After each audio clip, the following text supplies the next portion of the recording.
know now that as human beings busy themselves about their various concerns, they were scrutinized and studied, perhaps almost as narrowly as a man with a microscope might scrutinize the transient creatures who war and multiply in a drop of water.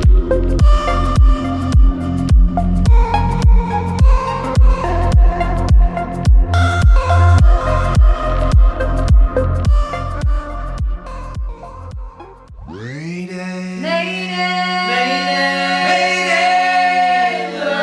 LoveStream. Hello! Welcome back to the Mayday LoveStream. I'm Jenny Jolly. And I'm Jacob Westfall.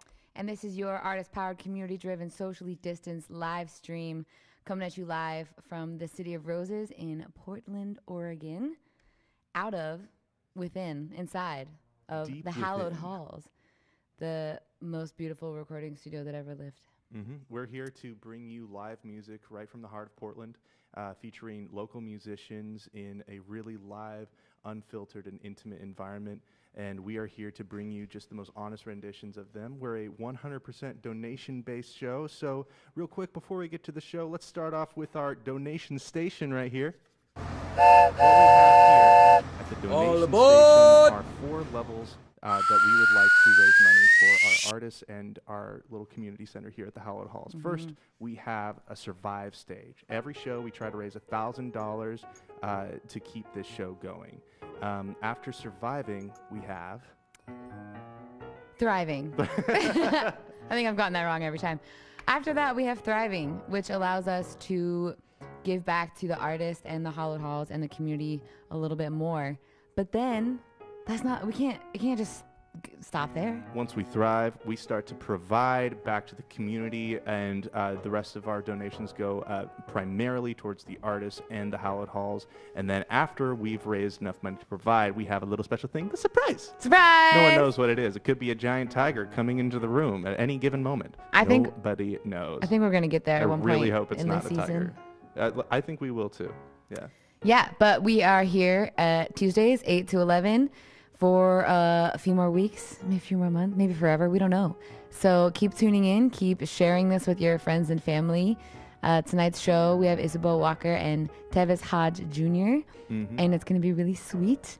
But before we jump into that, one, we need you and we need your support. And one way to support the show is to come and be a VIP at the Hallowed Halls for these shows. It's pretty amazing. We have a limited number of seats every show that we get to open our doors and have a private-ish concert in a recording studio, which is pretty sweet. So if you want to be a VIP, email Eve at Mayday LoveStream and she'll tell you all the secret juicy details on how to do that.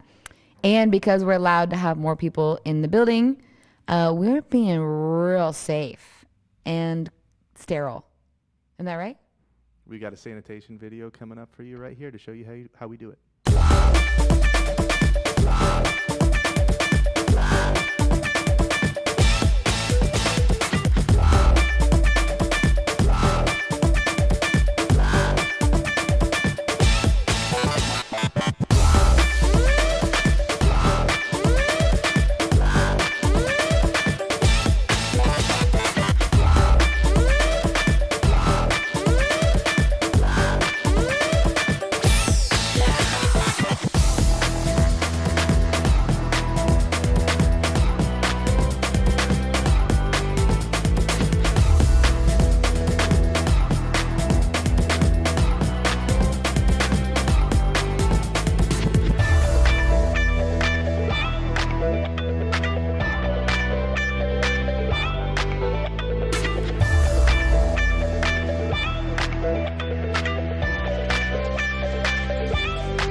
So we are nice and cleaned and socially distant out here. So please make sure that if you want a little seat at our show, you can email Eve at maydaylovestream.org. Also, this is a 100% donation-based show, but if you'd like to sponsor the show, you can also send Eve an email as well. That's Eve at maydaylovestream.org. Well, We got some artists to get to tonight. We do. Without Really excited. further ado, our first artist of the night, we met him at the Walk a Mile in Our Shoes show. This is Tevis Hodge. He's a really fantastic blues artist and performer. He's traveled all around the country performing his music. Please welcome to the Mayday LoveStream, Tevis Hodge. Thank you. I think it's kind of appropriate for me to start with a Robert Johnson tune. I used to really love his music when I was about 13 years old or so.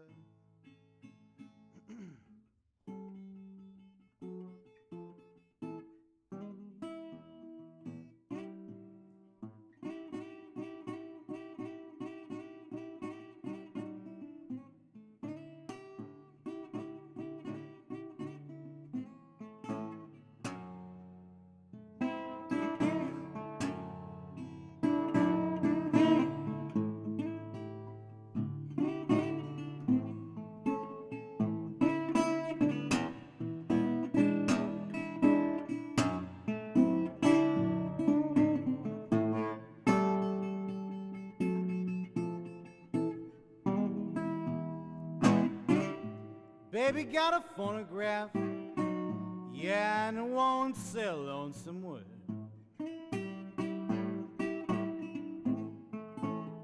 Yeah, my baby got a phonograph, yeah, and it won't sell on some wood. Yeah, what evil have I done? No. What evil has she heard?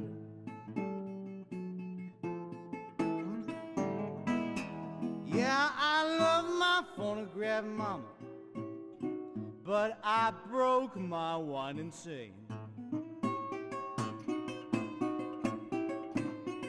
Yeah, I love my phonograph,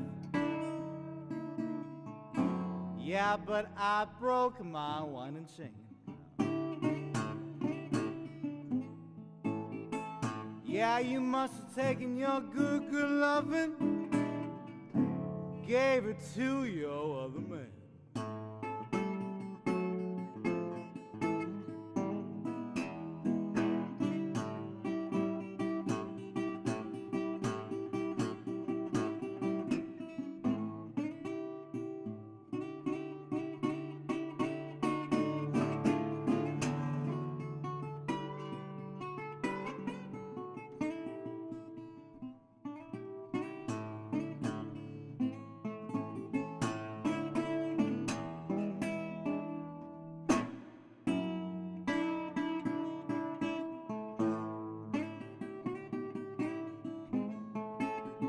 Yeah, if I go crazy, mama,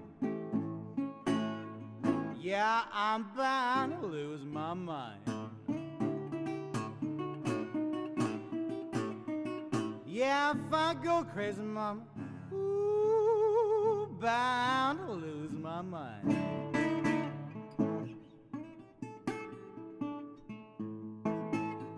Yeah, you gotta take your clothes back home, mama.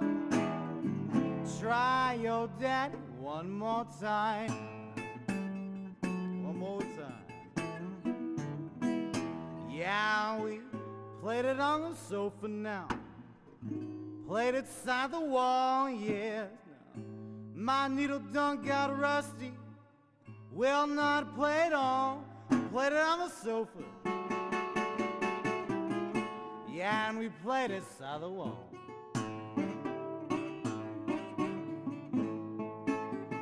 Yeah, but my needle done got rusty now. Will not play it all.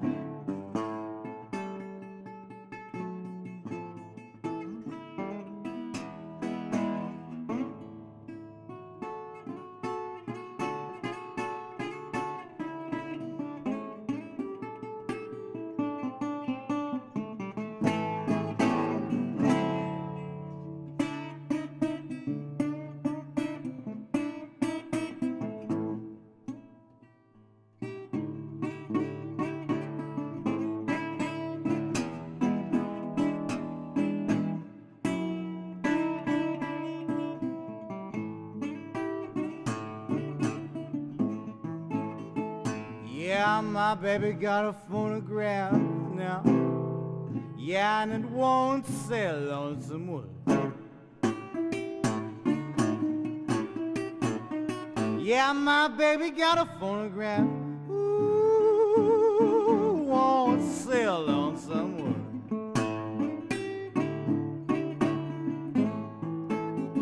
Yeah, what evil have I done? What evil has she heard now?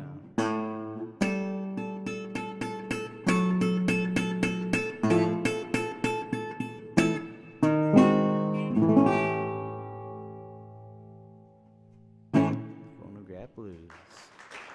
All right, thank you.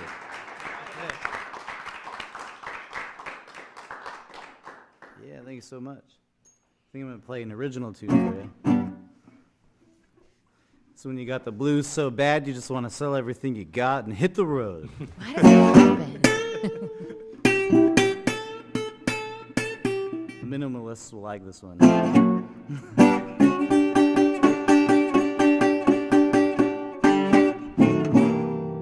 I can't wait to roll down that open road.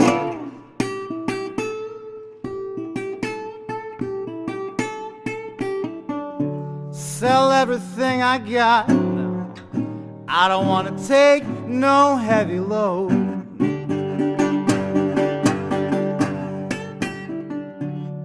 Well, quit my 9 to 5. Quit working for the man, yes. Start my ROLLING once again, yeah. I can't wait to roll down that open road.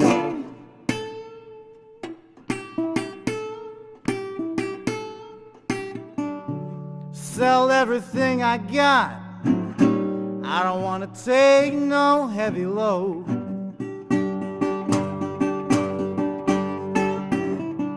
Yeah, weather be night, middle of the day, yes. Pack my bags and make my getaway, yeah. I can't wait to roll down that open road.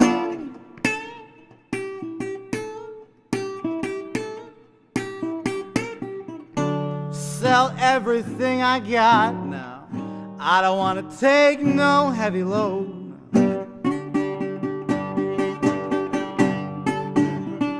Yeah, I can barely pay my rent, hardly get a meal, yeah. Ever had the mind to leave it all? Know just how I feel, yeah.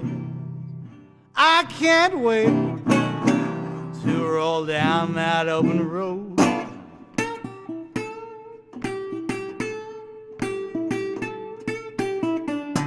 Sell everything I got now. I don't want to take no heavy load.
Yeah, weather be night,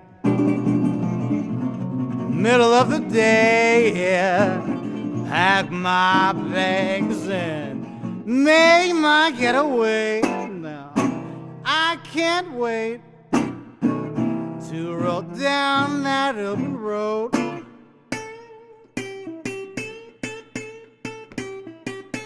Yeah, I'm gonna sell everything I got now. Ain't gonna take no heavy load.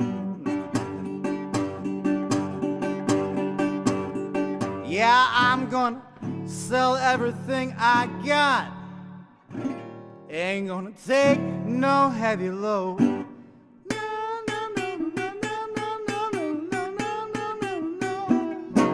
Sell everything I got. Ain't gonna take no heavy load. No, no, no, no, no, no, no, no, no, no. No, no, no, no, no, no, no, no, no, no. No, no, no, no. No, no, no, no, no, no, no, no, no, no, no, no, no, no, no, no, no, no, no.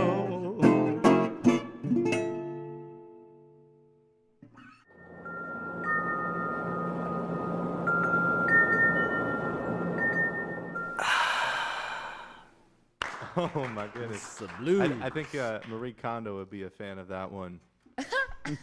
The blues sparks joy, right? So you can keep that.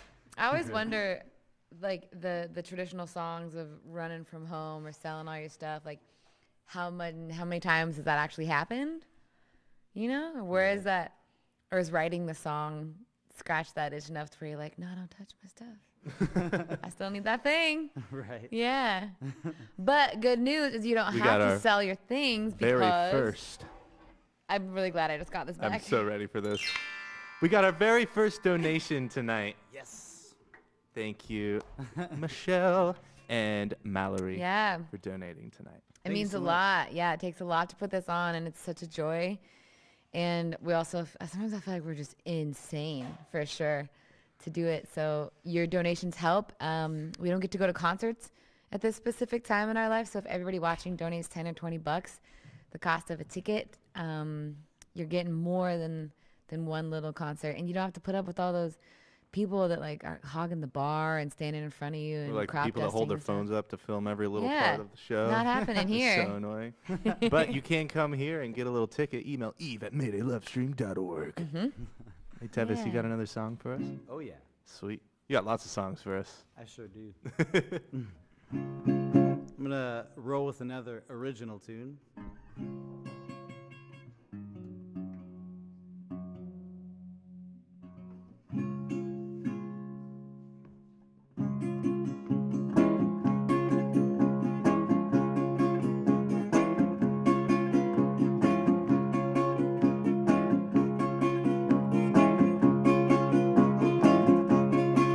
My baby got done now, and she got a bed. My baby got up, and she got a bed. Lord, she got the blues, worst she's ever had. Come November, and sure do feel like rain. Come November and it sure do feel like rain. Lord, something bad got stuck in my baby's brain. Yeah, I hope that sun sure do shine my way. Yeah, I hope that sun sure shine my way. Yeah, because it seems gray here every day. Yeah, Lord, I'm out of the blues, heart on shaking chill. Yeah, Lord, I'm out of the blues, heart on shaking chill. Yeah, if you ain't never had them, hope you never will.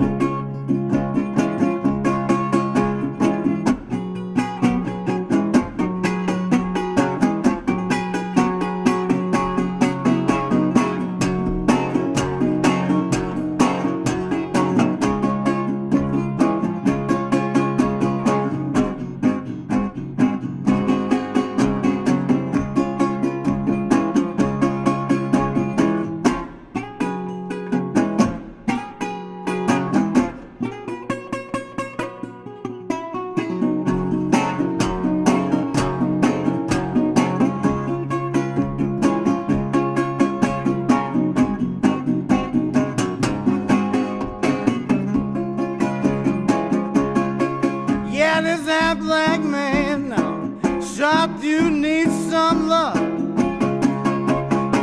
Yeah, this half black man now sure do need some love. Yeah, from that half black woman that he's thinking of. Yeah, with me and my babe now, when we get to fight. Yeah, with me and my babe now, when we get to fight. I get drunk on whiskey and stay out all damn night.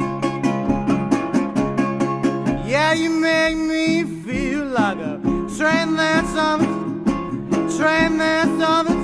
Yeah, you make me feel, mama, like a train that's off its tracks. Yeah, ain't no telling if I'll make it back. Yeah, I count 1, 2, 3, 4. I count 1, 2, 3, then 4. Yeah, if I count to 5, then I'm out that door. Lord of mama, the blues is a hard old shaking, hard old shaking. Lord of mama, blues now, hard old shaking Jim. Yeah, if you ain't never had them, hope you never will.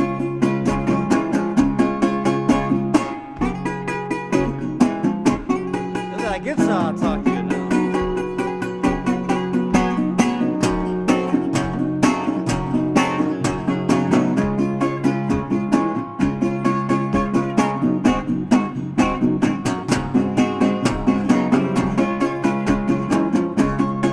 Yeah, with me and my babe now, when we get to fight low now, with me and my babe now, when we get to fight,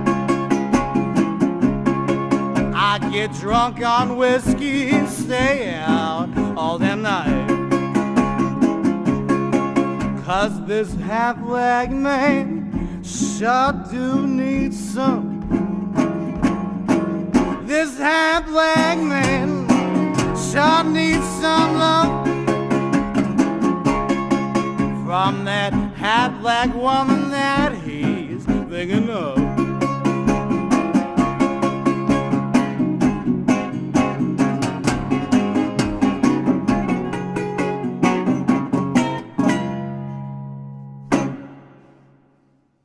Shoo!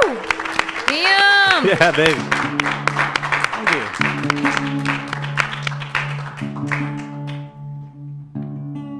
Man, the blues just seem so alive in you. I'm like, is there anything else in there? Is it just you are the blues? Like, if you didn't play fantastic blues, what genre would you play? I play all kinds of music, but Yeah. yeah, I love the blues. Probably like I have a hip-hop. funk band also. Oh, I do. You got a funk band? What's it called? Root work. Root work. I like it. Root. That's actually kind of hard to say. Root work. Root work. Root. Root work. Voodoo reference. What kind of voodoo does root work do? Root work is just kind of a slang term for voodoo. I like that. Makes sense in a nonsensical way. All right, I'll play another original tune for you. Let's do it, baby.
gal in Texas, sweet as she can, sweet as she can be.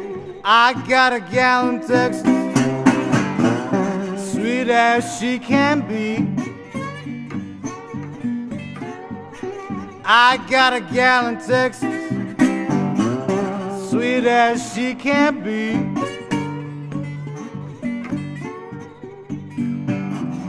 I miss her and she misses me.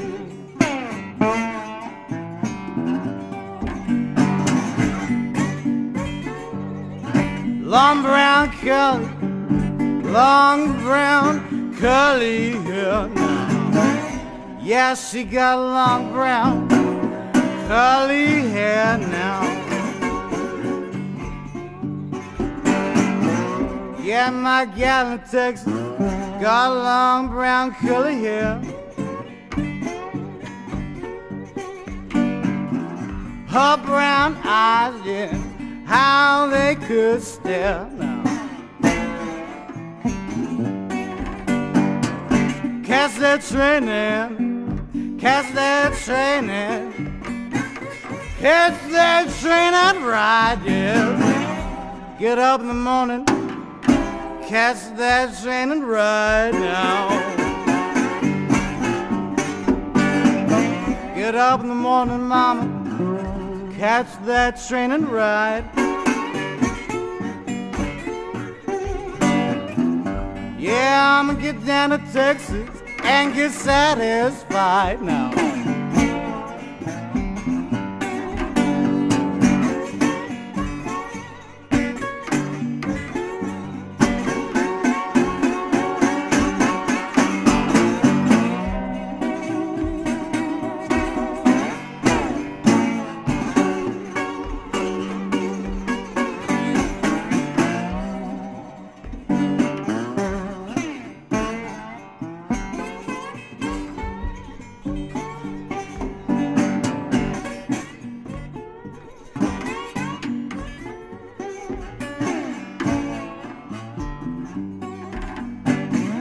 Gal in Texas, sweet as she can, sweet as she can be.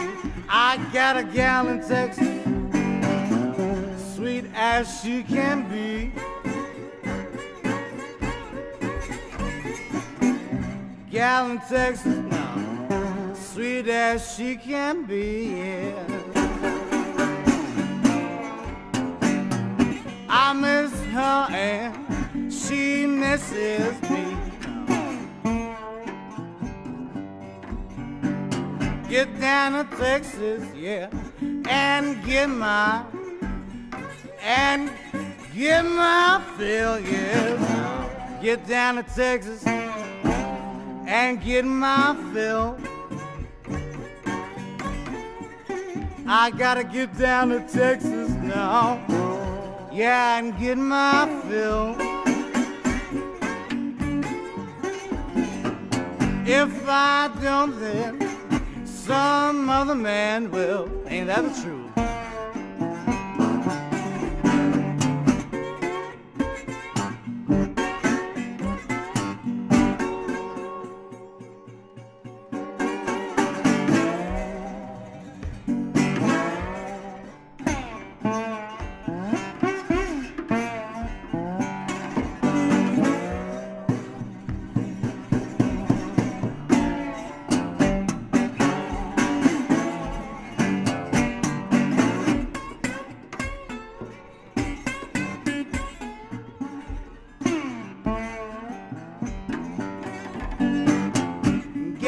Texas, yeah, sweet as she can, sweet as she can be, no, no. Gal in Texas, sweet as she can be, yeah. Gal in Texas, sweet as she can be. Yeah, I miss her and she misses me now. Yeah, I miss her and she misses me now. Yeah, I miss her and she misses me now.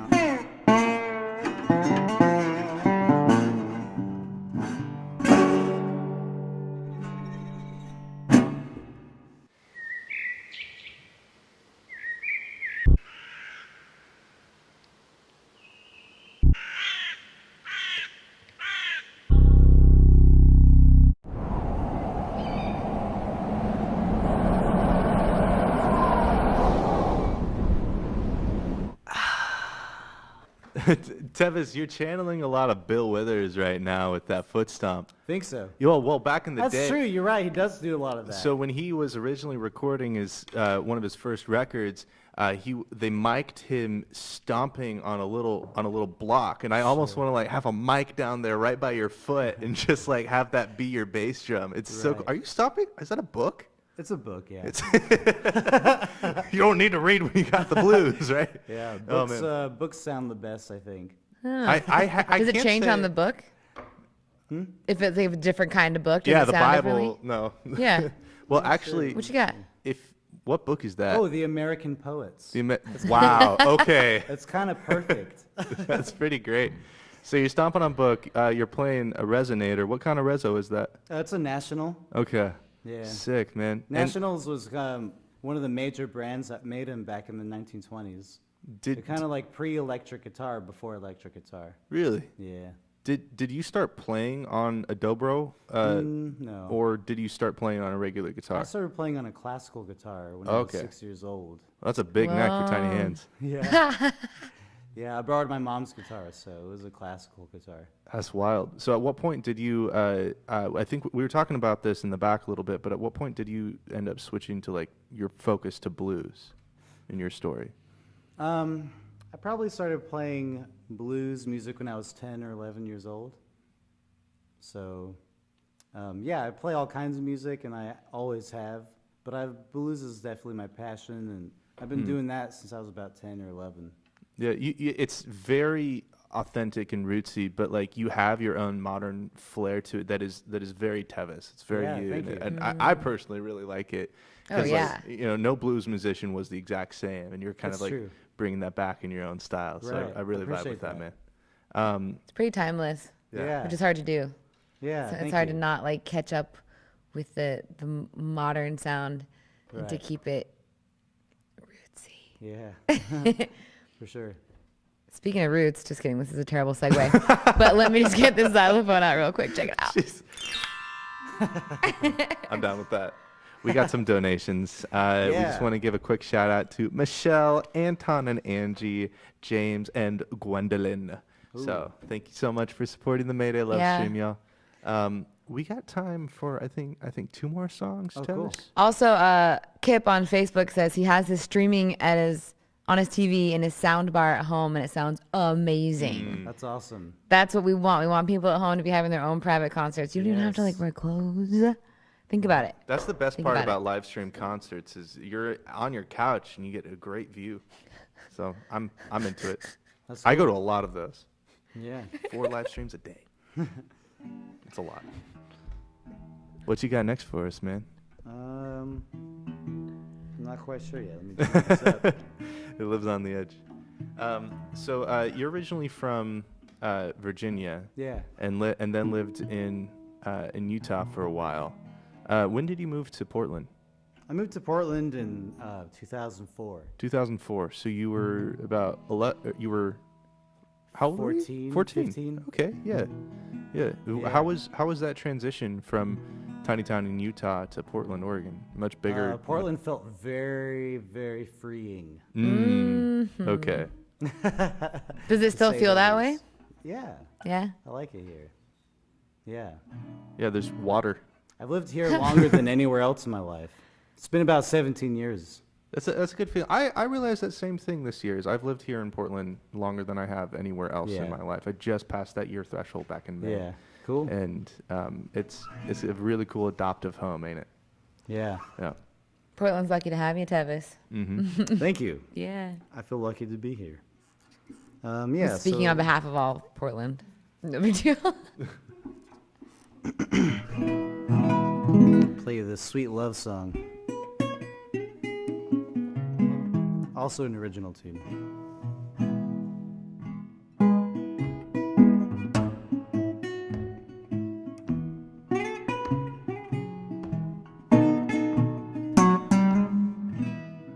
Sitting here all by myself,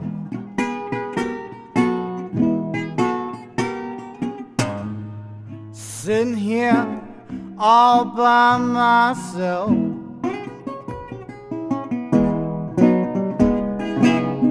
sitting here all by myself. Yeah, and I wouldn't rather be with no one else but you. Yeah, baby, but you.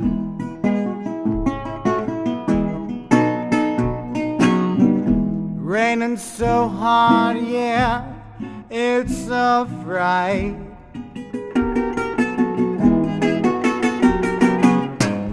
Raining so hard, yeah, it's a fright.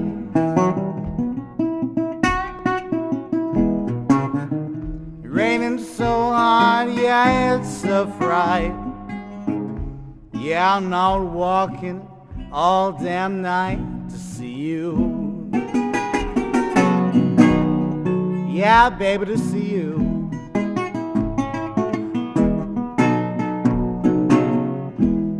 Whiskey make me warm tonight.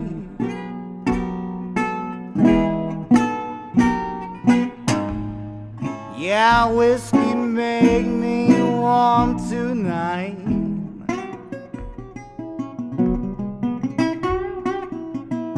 Whiskey make me warm tonight. Yeah, but I'd rather get warm right by you. Yeah, baby, by you. Yeah, I guess you heavy on my mind.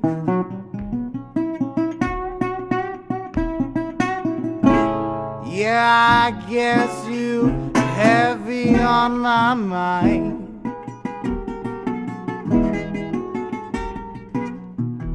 I guess you heavy on my mind.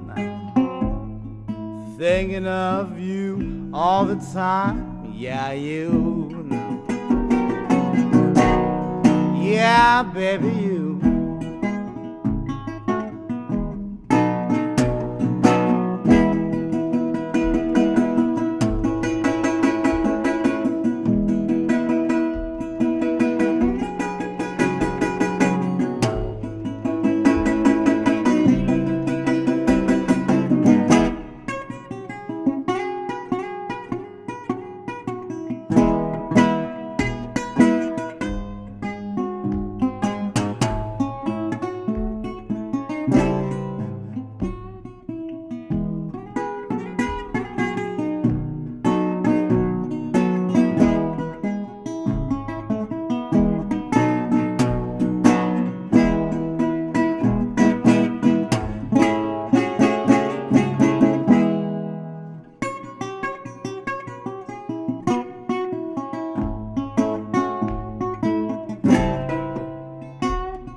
Whiskey make me warm tonight.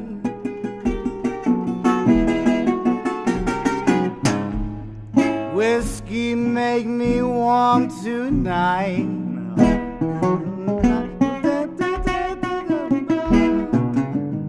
Whiskey make me warm tonight. Yeah, but I'd rather get warm right by you. Yeah, baby, by you. Yeah, I guess heavy on my mind. Yeah, I guess you heavy on my mind.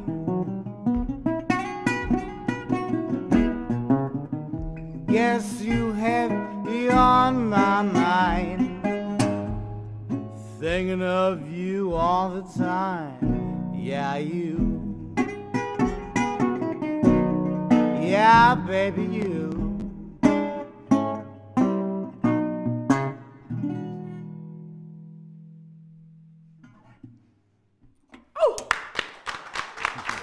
Dang it, Dave. Thank you. That's good, man. That's good.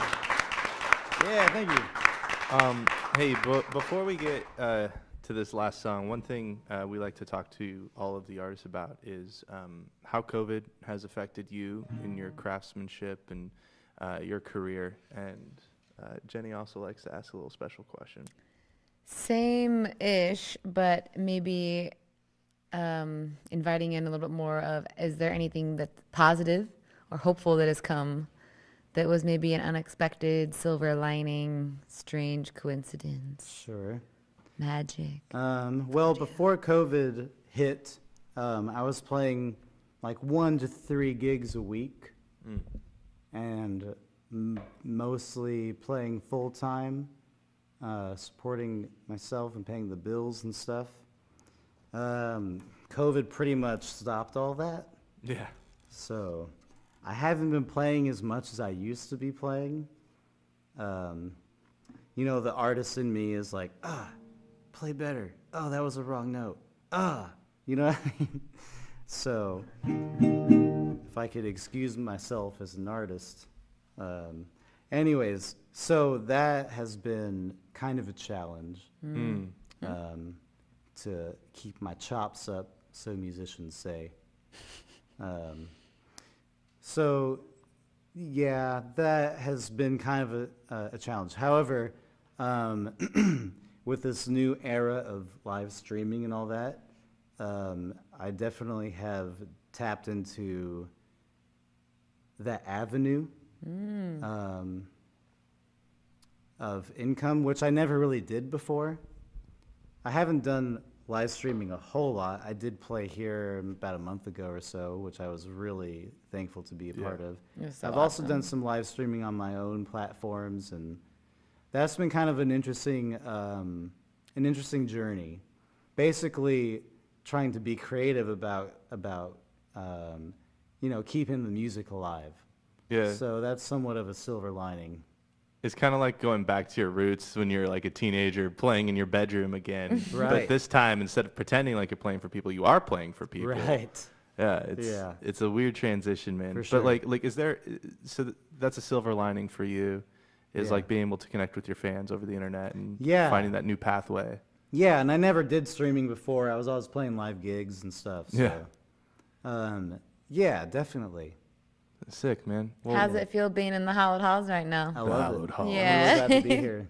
Yeah. Yeah. Well, this place loves you, man. Your Cool. music is super sacred. The second time you've blessed this place with your music, right? Right. And just, gosh, man, I'm so enthralled by your craftsmanship and Thank you. Your artistry. So thanks for being here, man. We Totally. appreciate it. I'm glad to be here. Well, Totally. before you play us out of our opening set, just want to remind you all to donate. We've got the links right above our head. We got to get to the surviving stage. Our goal is to raise at least $1,000 every night. With his last song of the night, this is Tevis Hodge coming to you live. Yeah, thank you. All right, I'm going to leave with another original. It's almost all originals, so there you go.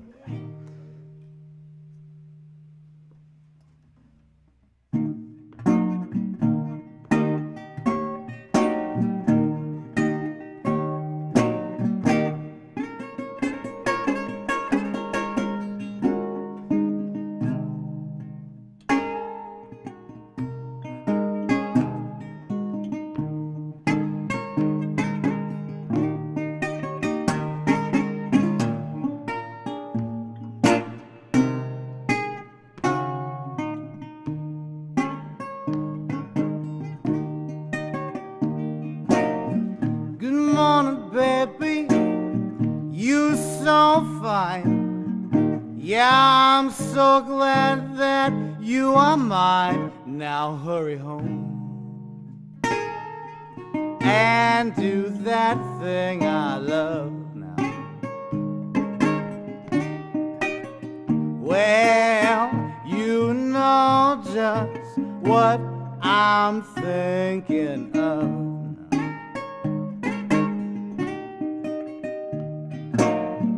I love to see you shake your stuff. Yeah, girl, you know I can't get enough. Now hurry home and do that thing I love. Well, you know just what I'm thinking of.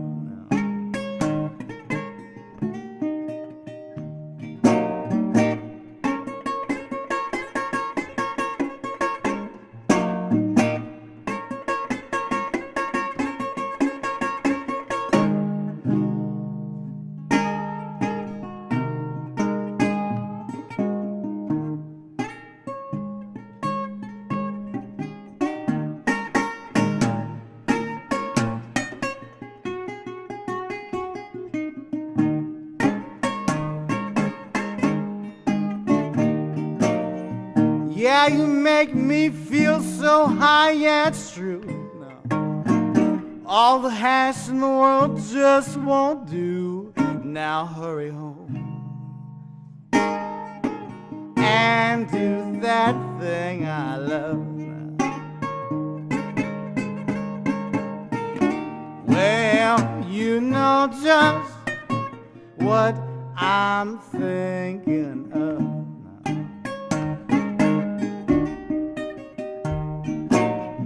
Yeah, Salome's nice, yeah, Nicole too, but they can't do what you can do. Now hurry home and do that thing I love now. Well, you know just what I'm thinking of.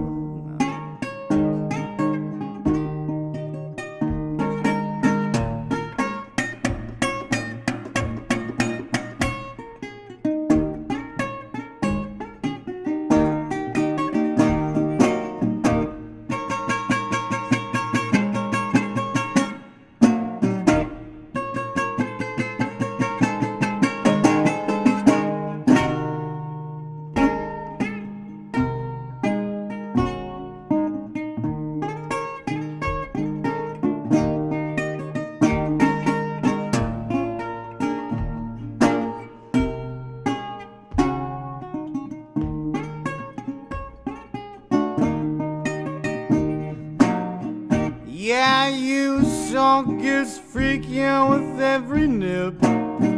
Yeah, gets freaking with your low down sip. Now hurry home and do that thing I love now. Well, you know just what I'm thinking of.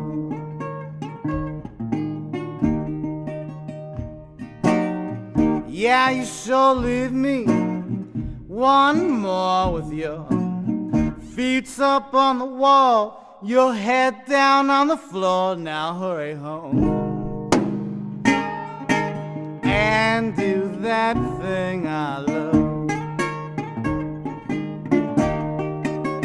Well, you know just what I'm thinking of. Well, you know just what I'm thinking of now. Well, you know just what I'm thinking of.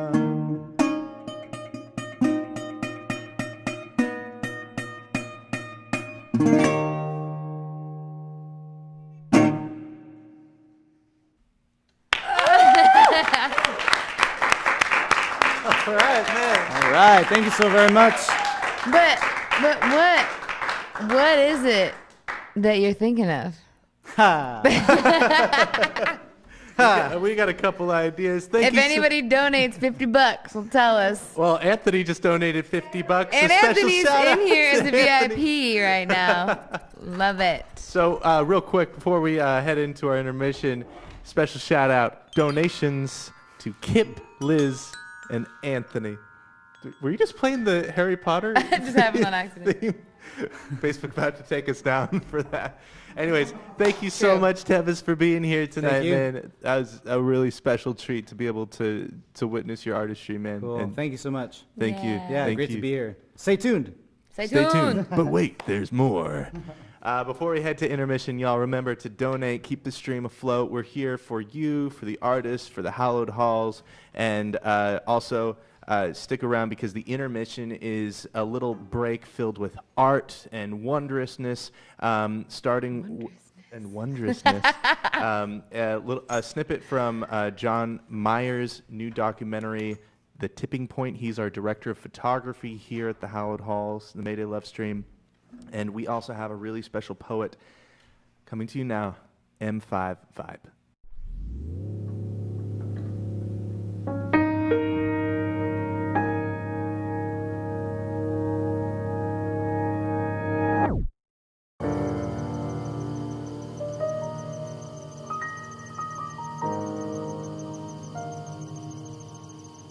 So I ran into Eve. I bit the apple. I know it's forbidden, but have visions of me pressing up against her warm skin. I don't want her to leave.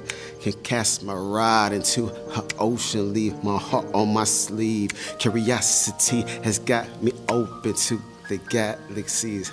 You're bright like a star. You take me to Mars in a fantasy. Forget who we are, no weapons are barred, it's insanity. If love was a war, I'm fighting for more. It takes the man in me to make a comeback and even the score, cause possibilities that you'll be different from the last, but anxiety has got me thinking. It's a trap, see you attracted me, looking for treasures on the map of your anatomy. The arrows point me to the crack of your divinity. We're building a bond. You take me beyond into infinity. I'm feeling withdrawn from this planet I'm on. You left your scent on me. Straight from Milan, a butter pecan, your vibrant energies, are rising me up. I can't get enough, cause your garden is green, greener than I've ever seen. From her roots to her leaves. In the middle of spring, her flowers blossoming and full of birds and bees. If I get lost in her forest, don't come looking for me. Said your garden is green, greener than I've ever seen. From her roots to her leaves, in the middle of spring, your flowers blossoming and full of birds and bees. If I get lost in her forest, don't come looking for me, nah, don't come looking for me. But if you're looking for me, I'm washed up on her beach, nearly drowning at sea. I feel the bite of her breeze and her waves at my feet. Her sunshine is free, yeah, and I want to be free. I ran into Eve.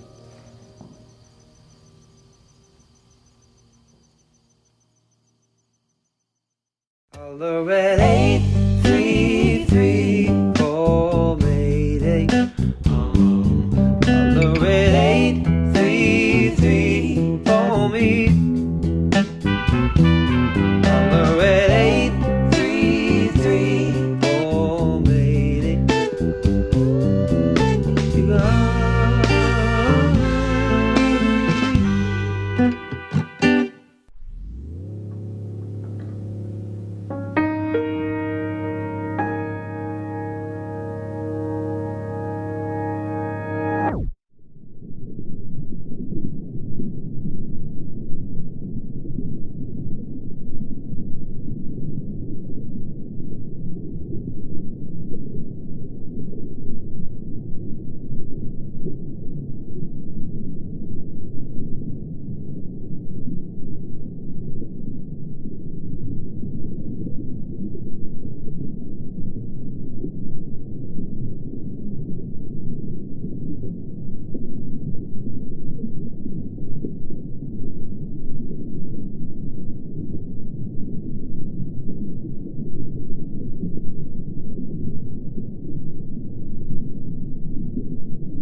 all still want this change, but everybody's way of getting there is so different. We need to be united, not divided.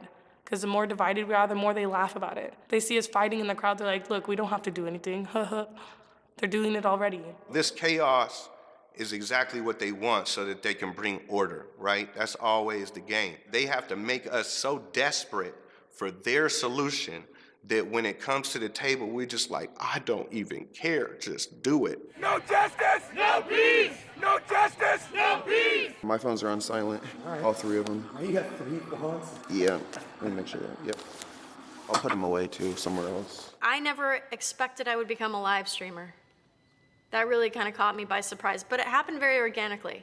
Like I said, in the beginning it was because I had people who, like a friend who had a broken back and other people who had COVID concerns and couldn't physically come out, and it just evolved. Like everyone else, I started seeing the marches, the week following George Floyd's death, and I joined my first march on June 2nd, and was on the Burnside Bridge, where we had the Burnside Bridge die-in, where several thousand people laid down on the Burnside Bridge as a symbol of what happened to George Floyd.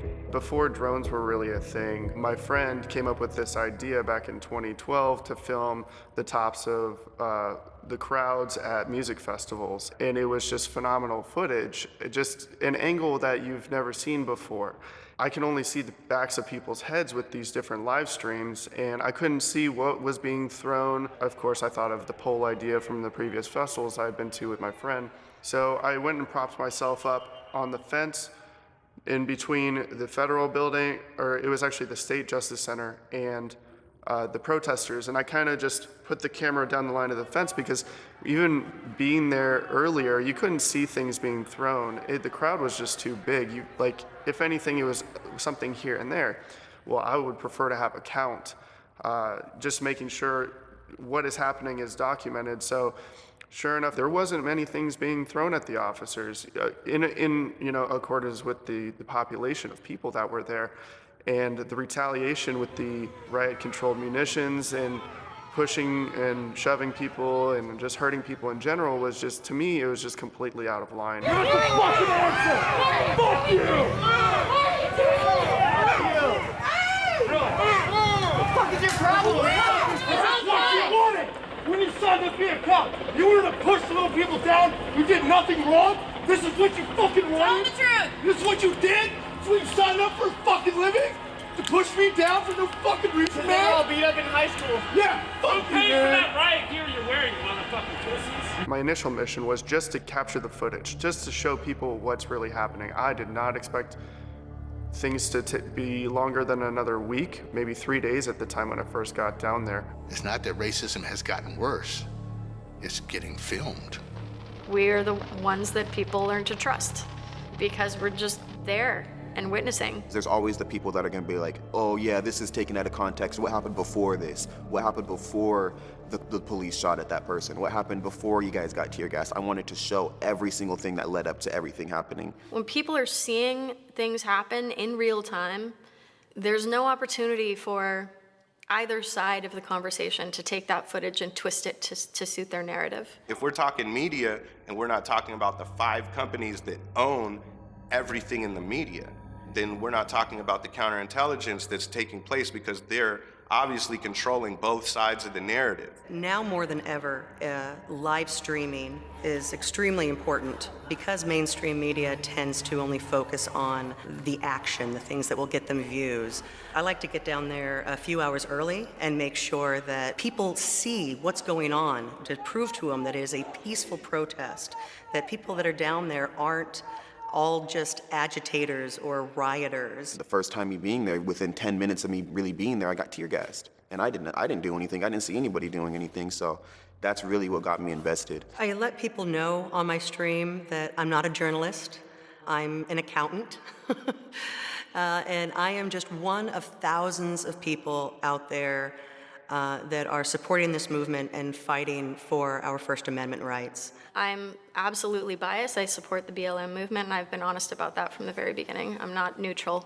I'm not trying to be anybody other than somebody showing that you should stand up for your rights. I've had so many times where people are just saying blatantly racist things in the comments, and then, you know, a couple weeks later, they're still watching, and then they're in my inbox like, yo, I am so sorry that I acted this way.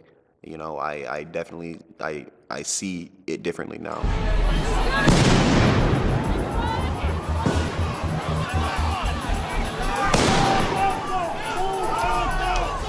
Before I leave the house, I always have to make sure I have my battery packs, I have to make sure I have my gas mask, of course I have to make sure I have my earplugs, I have to make sure I have, you know, some gloves, I have to make sure I'm wearing all black.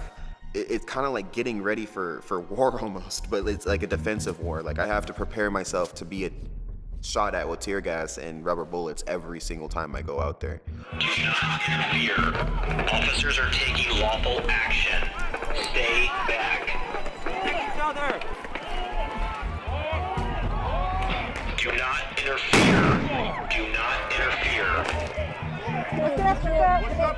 Hey, what do you think, you okay? A lot of the people do support me, and when they see me hurt, they react, and that's something that I really appreciate. The community really cares about the streamers a lot because the streamers are providing a lot of the crowd, and they're there for other people as well. Like that's something that I love is, you know, someone goes down, medics are there, people are getting help. I've been attending these protests for the past 50 days. It is getting to me, where the explosions that happen near me and the gas and whatever violent actions that the federal agents or police are taking on, that when it is happening is causing on-the-spot trauma and PTSD.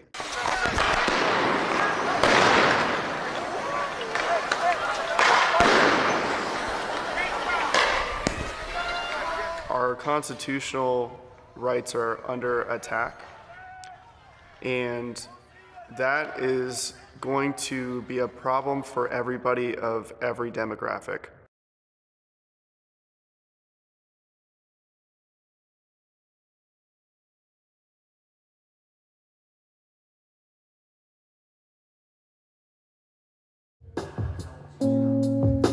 I'm not ready to die. Closer than I was yesterday. Oh, I'm not ready to die. If I don't have an audience on a pretty regular basis, I actually will disappear and become a ghost. I become really sad. I curl up in a ball and like, I don't know, what is my purpose? What if they don't like my music? Like, what if nobody comes to my shows? It's like I had to really toughen up and be like, I would still write songs and sing even if nobody came to my shows. And that's the thing that I had to come to terms with. 'Cause I won't be here forever. No, I won't be here forever. Whoa, but these rocks are forever. A lot of the things I struggled with stem from things that I couldn't really control, and I had to battle. I had to battle within myself. And I had a lot of trauma dealt to me when I was younger. Grew up without a father, became homeless at 15, in and out of jail. Once I was diagnosed with my autism, it made a lot more sense as to why those things were so much harder for me. But it still doesn't make it easier. Knowing that I have autism doesn't make it easier for me to do the things all of a sudden, you know, just because I know what makes it hard for me. What time is it? We got to keep up. 7:54. 7:54. My brain is like, what was it? They honk at each other. Control mode right now. How could a unique perspective ever compete with another unique perspective? It sounds ridiculous. So rather than competing with the other artists and unique perspectives of the world, you instead compete with your own shadow. A professor of mine in college said to our class once, like, if there's another career that you can do besides being in the entertainment industry, then do that, because it's too painful to be in the entertainment industry. And I took that to mean like, well, like I'm sort of okay being a therapist or like doing another job, so I should probably just do that. But what happened is then I was denying this part of myself that is very real. I am an artist. The lion squeezed tonight. Ready? Go. Hey.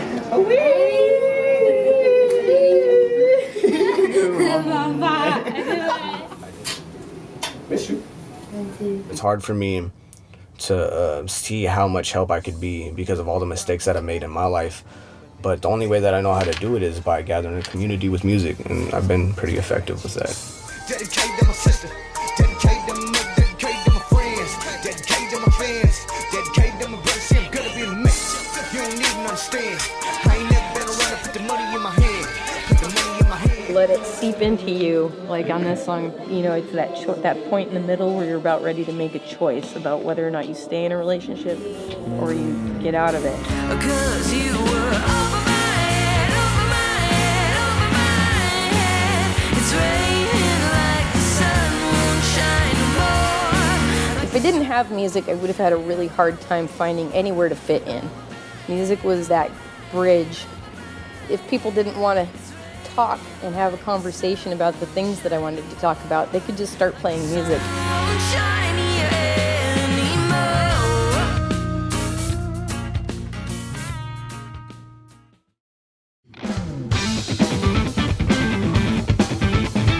Hallowed Halls. It's beautiful, it sounds great, and man, we had a successful musical journey. I made one of my best records here.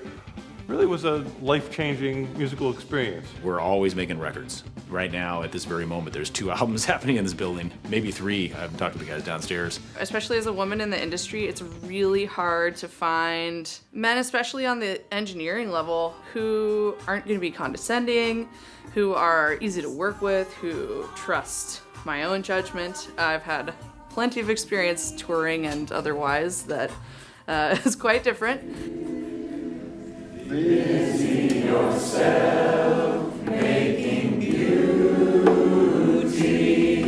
There's no place that quite embodies what Portland is as far as an event space and recording studio more than the Hallowed Halls.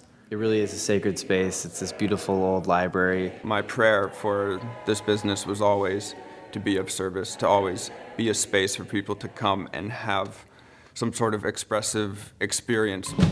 There's not a lot of places that you can get John Bonham drum sounds, and this is one of those rooms. If it disappeared, that would be a pretty big waste of 1,600 feet. Rather than being cramped together in a little room, it's nice to be able to stretch out, have room for the people, have room for the gear, and have room for the sunlight. I mean, most studios are real dark and feel like you're in a basement. This one, look out and you see trees, you see the sunlight, it cheers you up, and that's always good. Studio A, the room that we're in right now, it's such a dynamic space. I've attended lots of concerts here. I've seen some of my most favorite music videos recorded here. Well, we actually recorded here last night. We did a video here. We used the big room and the great sound and 2 or 3 cameras, actually. It's very versatile. It can transform. You can bring up the tables and the chairs and put up the decorations and set it up, and suddenly it's a venue for whatever you need. The square footage of our main hall here, Studio A, is identical to the square footage of Abbey Road Studio 2, where the Beatles records were done. Even down to the console that we have in Studio A is the same board they have in present day in Abbey Road Studio 2. It's a Neve Genesis.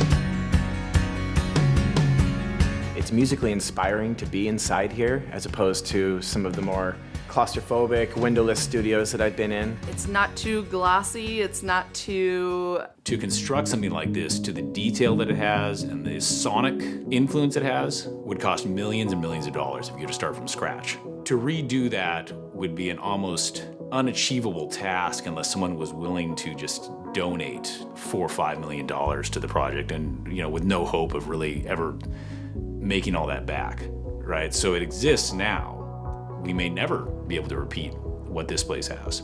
Places like this in Portland are like trees. Once you cut them down, they don't come back. In the last 20 years or so, as musical technology has made it possible to do a record in your apartment, people still need recording studios. There is a difference. It makes my job and my life possible to have access to not just my home studio. If it was to go away, it would be something where it left a void that I think would have an impact on our music community in town. I need it, and I hope it remains here for a long, long time.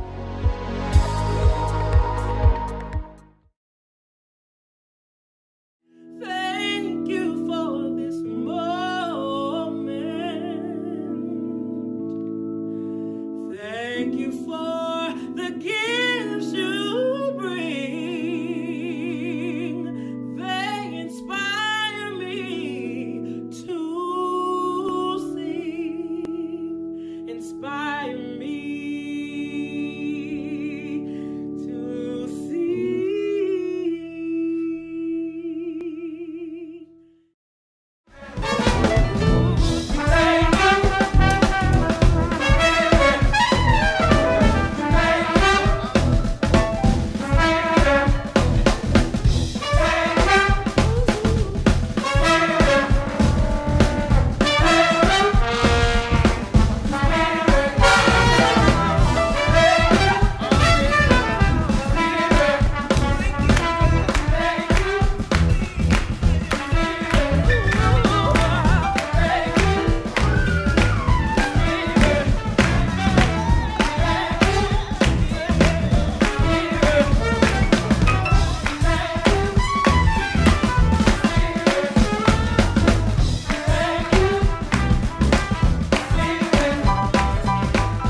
Welcome back to the Mayday LoveStream, y'all. We are really happy to be back. How are you doing? I hope you're doing good. Tell us. You can holler at us at 833 No. Mayday. We're not doing the Mayday hotline. Holler at 833 oh Mayday. Holler at 833 for me. Holler at us. The Mayday LoveStream. Thank you so much again for tuning in. Our opening act tonight was Tevis Hodge. He slayed it tonight with those really rootsy blues tunes and his fantastic voice. Yeah, our next act tonight is no slouch. I've known her for a few years here in the Portland scene and have really enjoyed watching her artistry grow.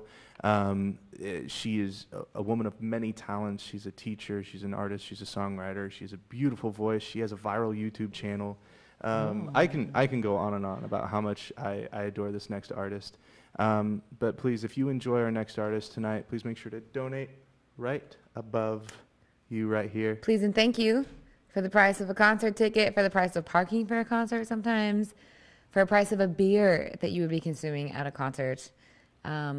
A little goes a long, long, long, long way here, and everything is deeply appreciated, including the xylophone that I get to play when people donate.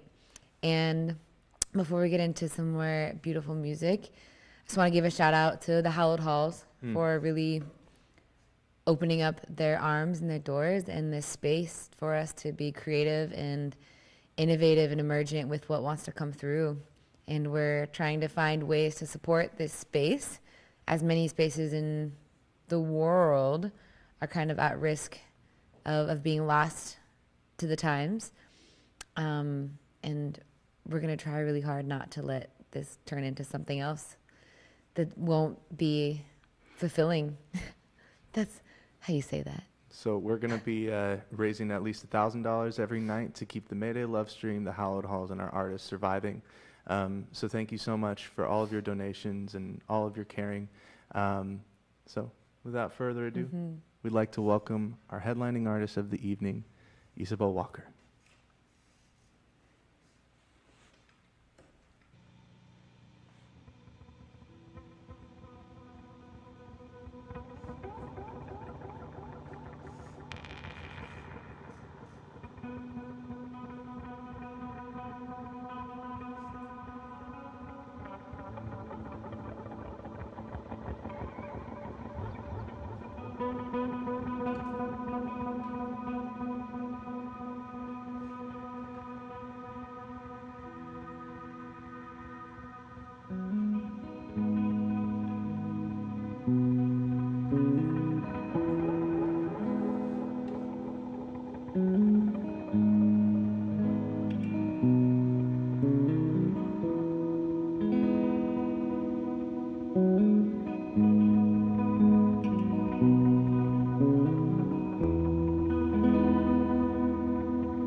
was my bloodline.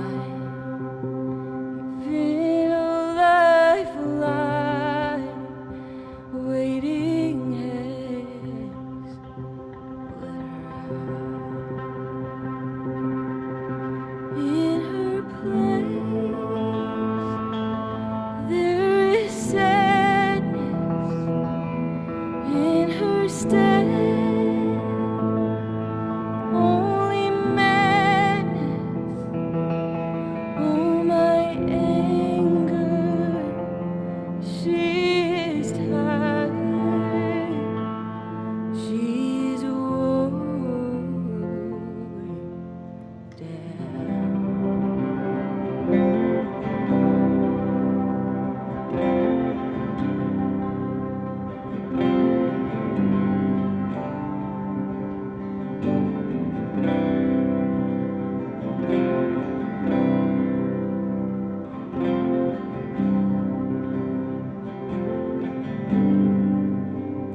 black and blue eyes. I have beaten my own face to a pulp. They cried possession, but it's obsession till all these ghosts get out. She cried out into darkness, but it answered in silence. Oh, my anger, she is tired. She's worn down.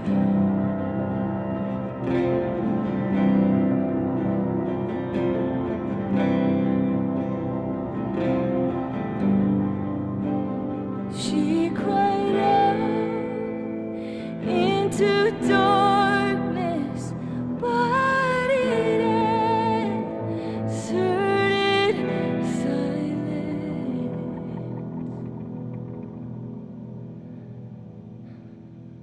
Oh, my anger, she is tired. She's worn down. Oh, my anger, I am tired. I am worn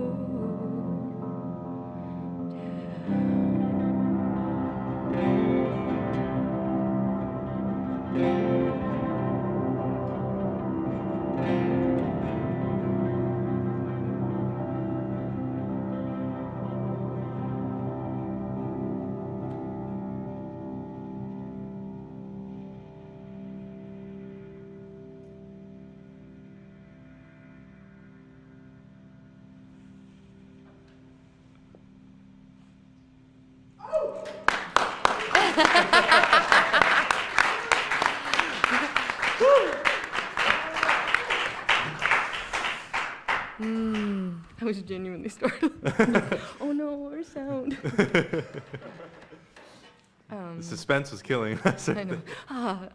That's actually a compliment. I felt like I was just with these two. Mm-hmm. It was like being on the edge of the Titanic and then the iceberg hit. The clapping came in. Oh, That wow. was pretty great. That made me really sad. Yeah. That's very tragic. Nailed it. Nailed Your it. your music can make us feel things. Like lots of feelings go through these hearts right here, right now when Yes. we're listening to you. Bright gloom. I think you coined that. Bright Bright gloom. I think I thought I did. I don't remember. Can I take that? Yeah, totally. Oh, I just didn't want to be the one like, Sure. oh, I thought of it like this. When Ryan maybe was the one. I've never heard that. I mean, sounds like something. Uh-huh. It sounds like something Ryan would say. Bright gloom. It's perfect. That's exactly how I feel. And I think people at the homes are feeling it as well. Someone's obsessed. That's nice. Someone is loving the Magic Moody Trio. That's okay. Yeah. Okay. For reals, such a mood. This is how Was people that are. for all reals with a tattooed on my Z? body. Yes, LOLs. Oh. I like for reals. The reels for reals. Yeah, for reals. That For might reals. be like my brother. I feel like that. I think it's a Kip Silverman. Oh, that's not my brother. But maybe Kip would like to be your brother for reals. I was gonna do this at the start because it feels like the right thing to always start with, but then it felt like it kind of interrupted the mood. But this is Luz, and this is Ryan, and I have the gift of them being both genuine, beautiful friends and also incredibly gifted musicians. So when I have the opportunity, I prefer to play with people that I feel at home with. So this feels good. So thank you. Thank you for having us. Can I keep going? Yeah. Cool. Yeah, it's your show. Give me some chapstick.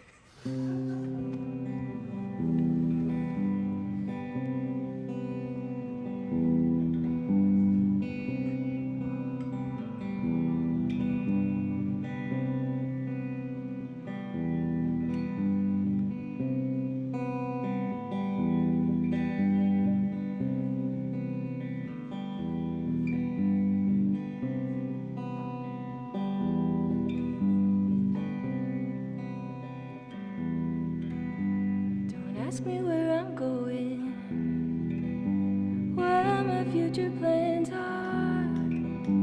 Hate it all in writing, but it's different now.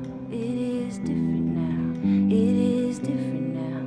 It is so different now.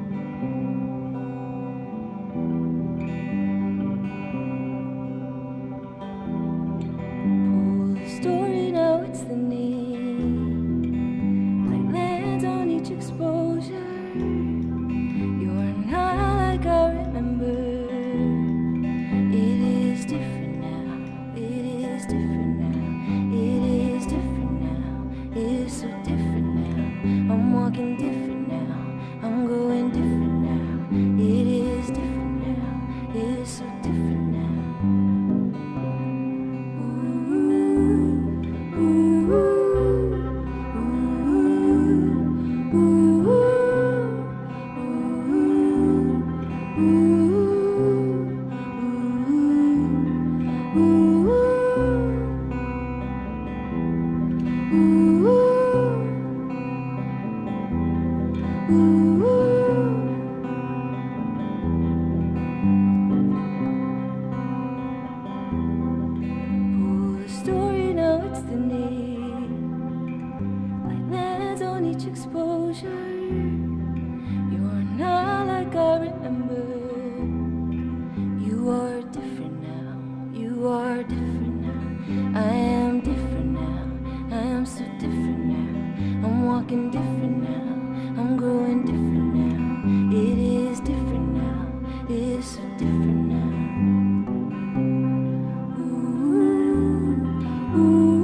So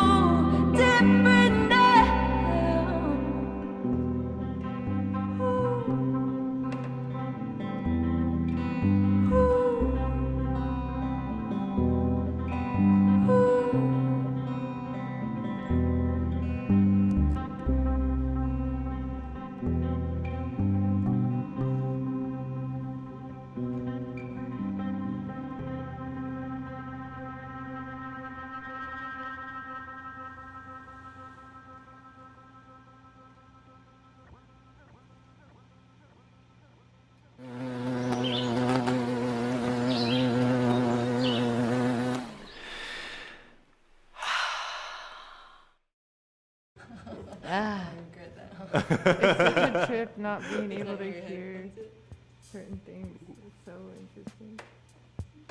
Well, we're all mesmerized, so that's good. That last song felt like a whole journey.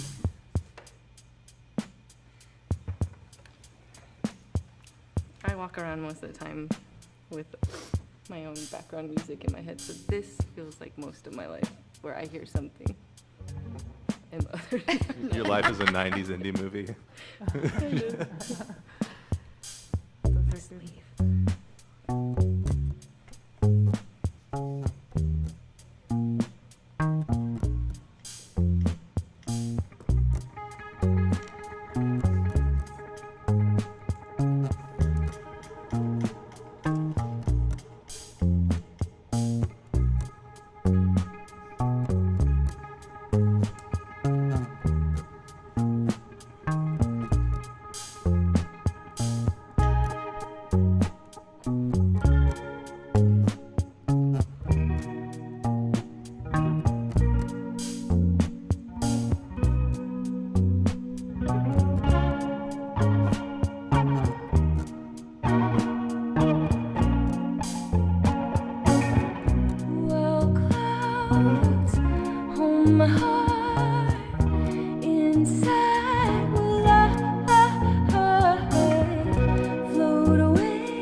boots aren't done.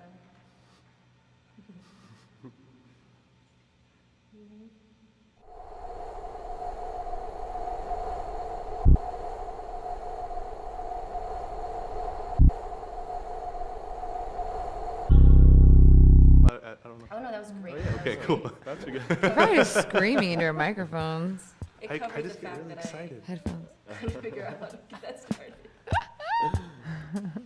This is so fun, you guys. Thank you. We got some donations, but I'll wait. Thank you.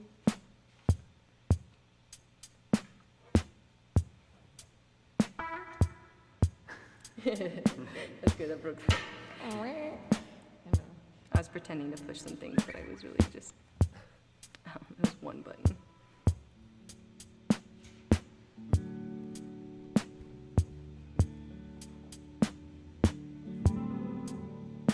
Oh. Are we? No, you're good. You're good. I had to keep on. Oh, yeah. That was like a full on. It was like those videos we were watching.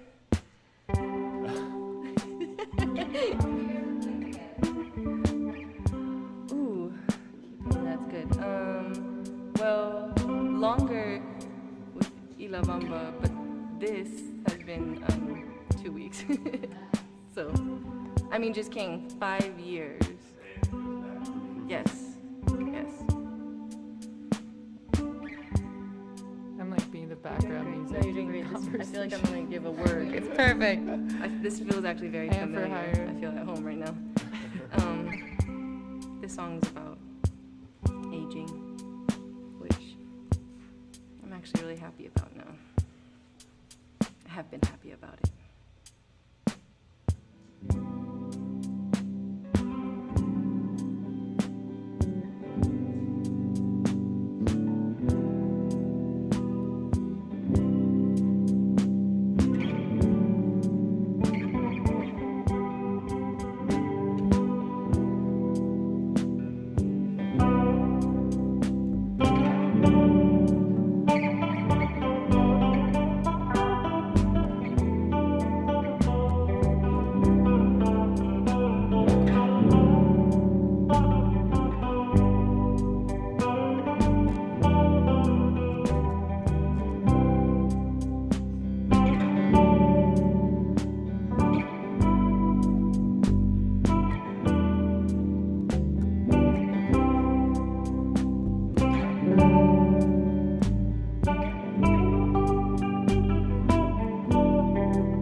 That's how we feel about this. Creepy crawly desk vibes. We really love that music. Seriously, it's so cool because every time I've seen you perform, it's been just you, whether it's just so far shows or something like that. And now seeing kind of your vision coming to reality, this is almost better than like your record. This is really cool experience. I mean, no, I know. I mean, it's a live experience, and we don't have that now. But you're saying that Ryan produced this record? Yes. That's a really good record. Yeah. Thank you. And Did he thank also you, Ryan. choreograph your dancing in the music video, or was that? Oh, that was freestyle. Not my expertise. And I just want to disclaimer: I'm aware that I repeat the dance move. What? I repeat like 3 moves for a solid 5 minutes. I thought you were a really good dancer. I was like, Thank that's you. cool. Thank you. If I could dance like that, I'd be a TikTok star. I mean, like, Are way you? better. Well, now we know. Hey, quick shout out to our donations tonight. We have Tanner. Thank you so much for donating, y'all. And keep them coming. We got to hit $1,000 every night to survive. And we have a special place in our hearts for all of the artists that have performed and are performing here at the Hallowed Halls tonight. Yeah, and I mean, I can't speak for all of the artists, but if this was your full-time gig, I don't know if this was your full-time gig as well, and how life has changed over the past few months, and it might continue to get stranger, more creative. Yeah. Well, you had a teaching job right before this. Yeah, I And- actually retired. Yeah. I know, no one believes that, but it was a 10+ year plan, and I retired the year before COVID. Mm-hmm. So I had a little bit of time to focus. That's a lot of time. I guess to be a good teacher is a lot of time. To be a teacher, you could just clock in and clock out. But it got to the point where I'm like, I'm going to have to choose one of them if I'm going to be, like, good to the kids. So I had a plan where I could pour into that and then shift energy elsewhere, and then had some time to go on the road with them to make an EP that I'd been waiting 10 years to make. Got to travel with them, and then I think it was the week we got back. Yeah? We're like, I can't wait to get back and rest and reestablish or create some new norms and rhythms, and then, yeah, and then it was different. But for me, I feel the gift of my whole life had been turned inside out the year before. So I hadn't really set anything down long enough for it to feel too scary for it to be rolled over. You're like, I'm already used to my world being flipped up, turned upside down. So I did not mean to quote Will Smith. Was But yeah, so you dropped a record in the middle of COVID in April, right? Yeah, April 26th. And is on vinyl. It's on vinyl. It's on vinyl. I didn't know if that was gonna. Oh, Ryan did the Ryan did that? The font. Is that your handwriting up top And too? Kara Dennison took the picture. Is that Ryan's handwriting? It's mine. That's Ryan No, writing. I think. Writing Isabeau. Can we? Wait, what about these, bro? These, well, as soon as we can get it switched over to the host booth. Oh yeah, switch it to the host so I can. So Take a look. this is Isabeau's record right here. It's on vinyl.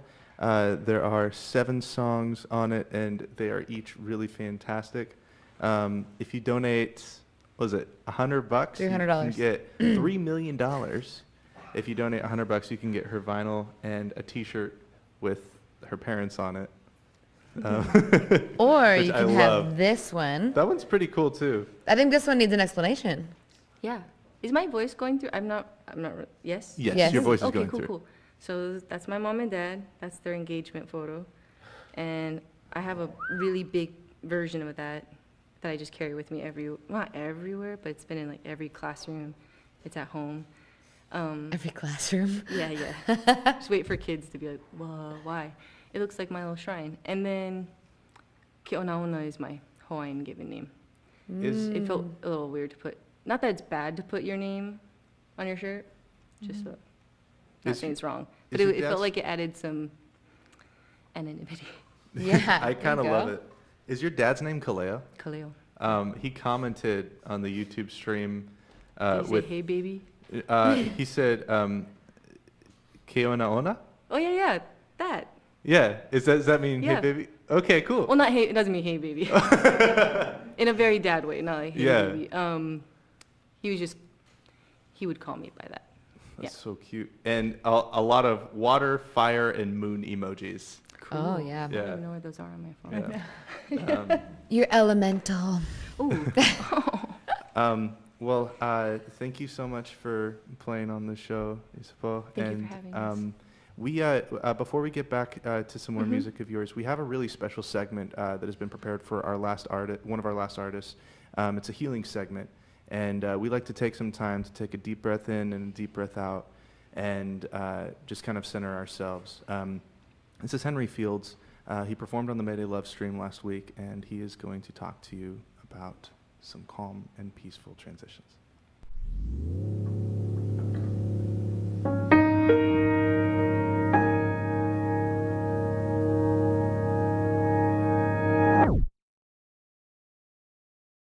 My name is Henry Fields, and I developed inward dive hypnosis and intuitive counseling about 3 years ago. And that was after a series of synchronicities and momentous events convinced me that I was having a spiritual awakening and a personal crisis. After the fact, I spent a lot of time in meditation and deep contemplation, and I realized I was being led to offer tools of that experience to other people that were having similar experiences. I believe that awakening and personal crisis are irrestrictably linked because of what I call woo-woo physics.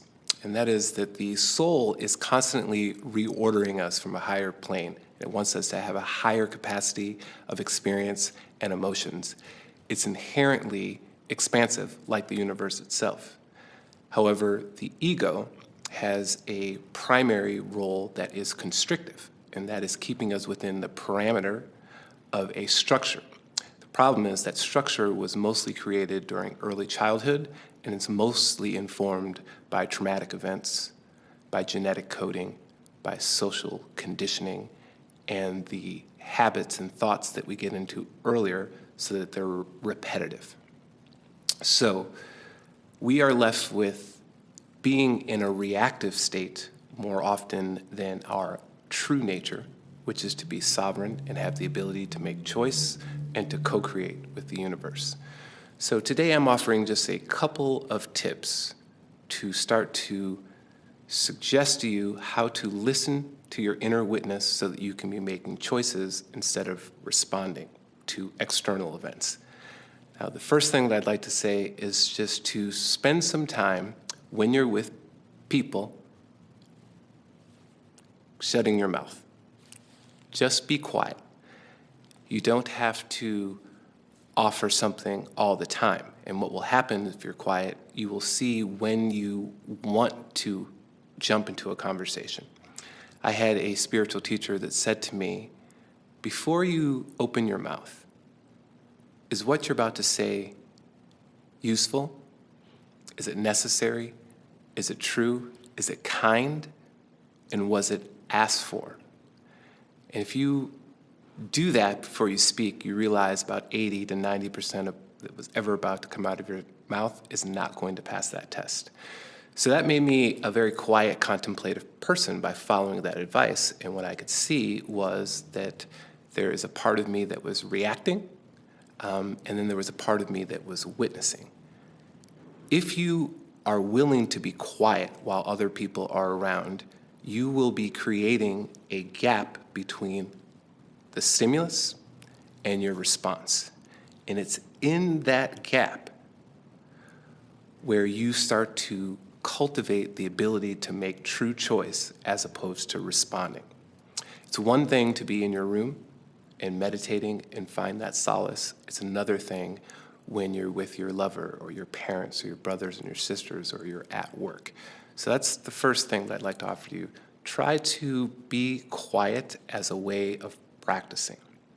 And then the second thing that I'd like to offer is your relationship with your breath. The breath is the gateway to your higher capacity. And it's very often that we're shallow breathing, in particular when we're in that reactive state. So if you were following my advice and practicing being quiet while others were there, take that inner space that you're cultivating and try to have a deeper breath. So now you're being quiet, even though conversation's going on around you, and you are grounding and taking a deep diaphragmatic breath. And that's going to calm down your nervous system, and you can practice just being in presence in an embodied, self-actualized state while the external stimulus is happening. So just try it, and little by little, we can't perfect ourselves in a day, but those are some tools for you.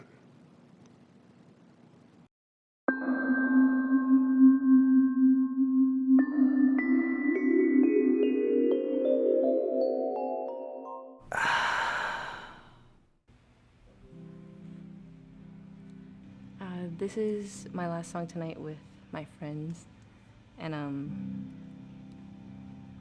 I haven't really talked about any of these songs, but this one in particular, I won't over-explain it, which is a big task for me. But I would say that it is a, it sounds like a gloomy reminder, but it's supposed to be a loving reminder to tell your people what you think about them, like as you think it. So Luz, I love you.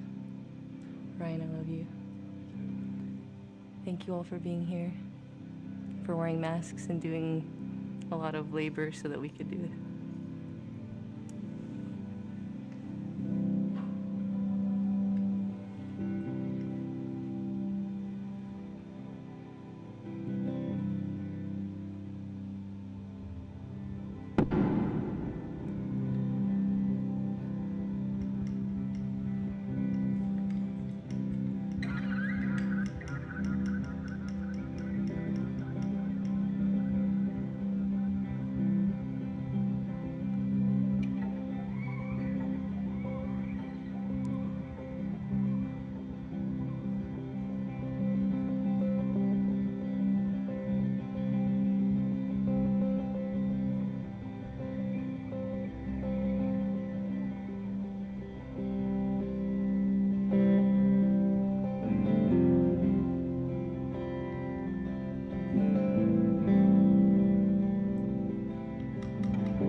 It's truly Beautiful. stunning. Yeah. Well, I wish everyone could stay with you forever. I know. I wish we could stay here forever. Mm-hmm. With snacks. Of course, with snacks. I'm gonna need of course. snacks. Yeah. I'm Yeah. I don't know about you guys. Turns out we're locked in. You know, like with laser tag, they do like the lock-ins or whatever. Youth group. They locked you in when you played laser tag? Yeah. Oh yeah, you couldn't open up the doors because yes. there was like timing or something like Yes. that. Oh, My man. family plays that every time they come up from Hawaii. Oh, it's so much But fun. every time we end in arguments. Yes. It's very competitive. How well do you do? I do horribly. I don't like being startled, and I especially don't like when the little kids move swiftly. Yes. And when they're just kind of glowing in the dark. They're like covering up. I love startling folks, and I hate. And then they're like, "Don't run," which I get. That's a safety issue.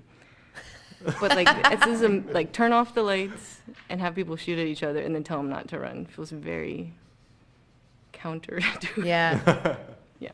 Anyways. If the three of you were playing laser tag, who do you think would win?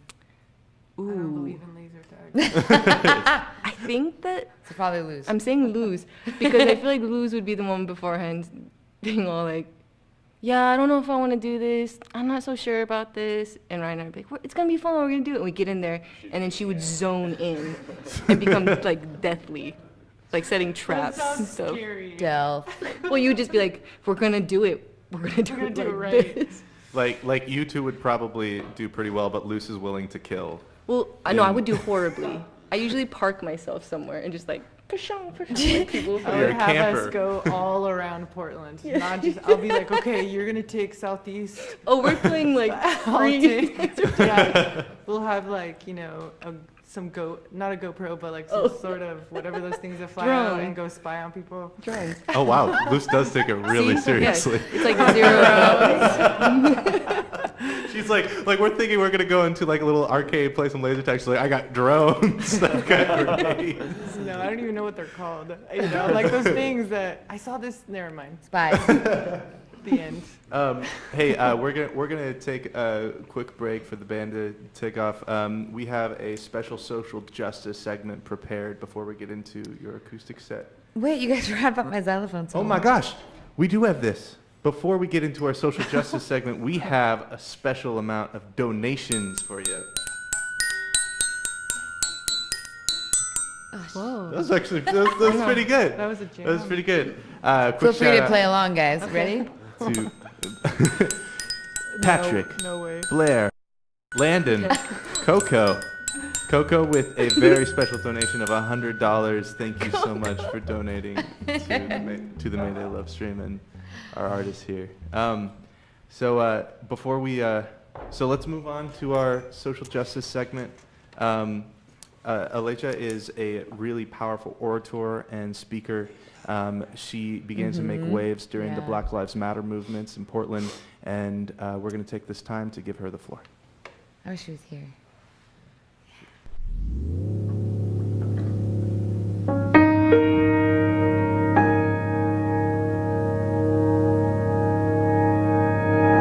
My name is Aleja. I am an activist in a sense. I'm also an organizer, and I am just a person who's concerned about my community, who's actually active in my community. So that's who I am. Kind of what I do is I just get people registered to vote, and I want to inspire people to get more involved in local government.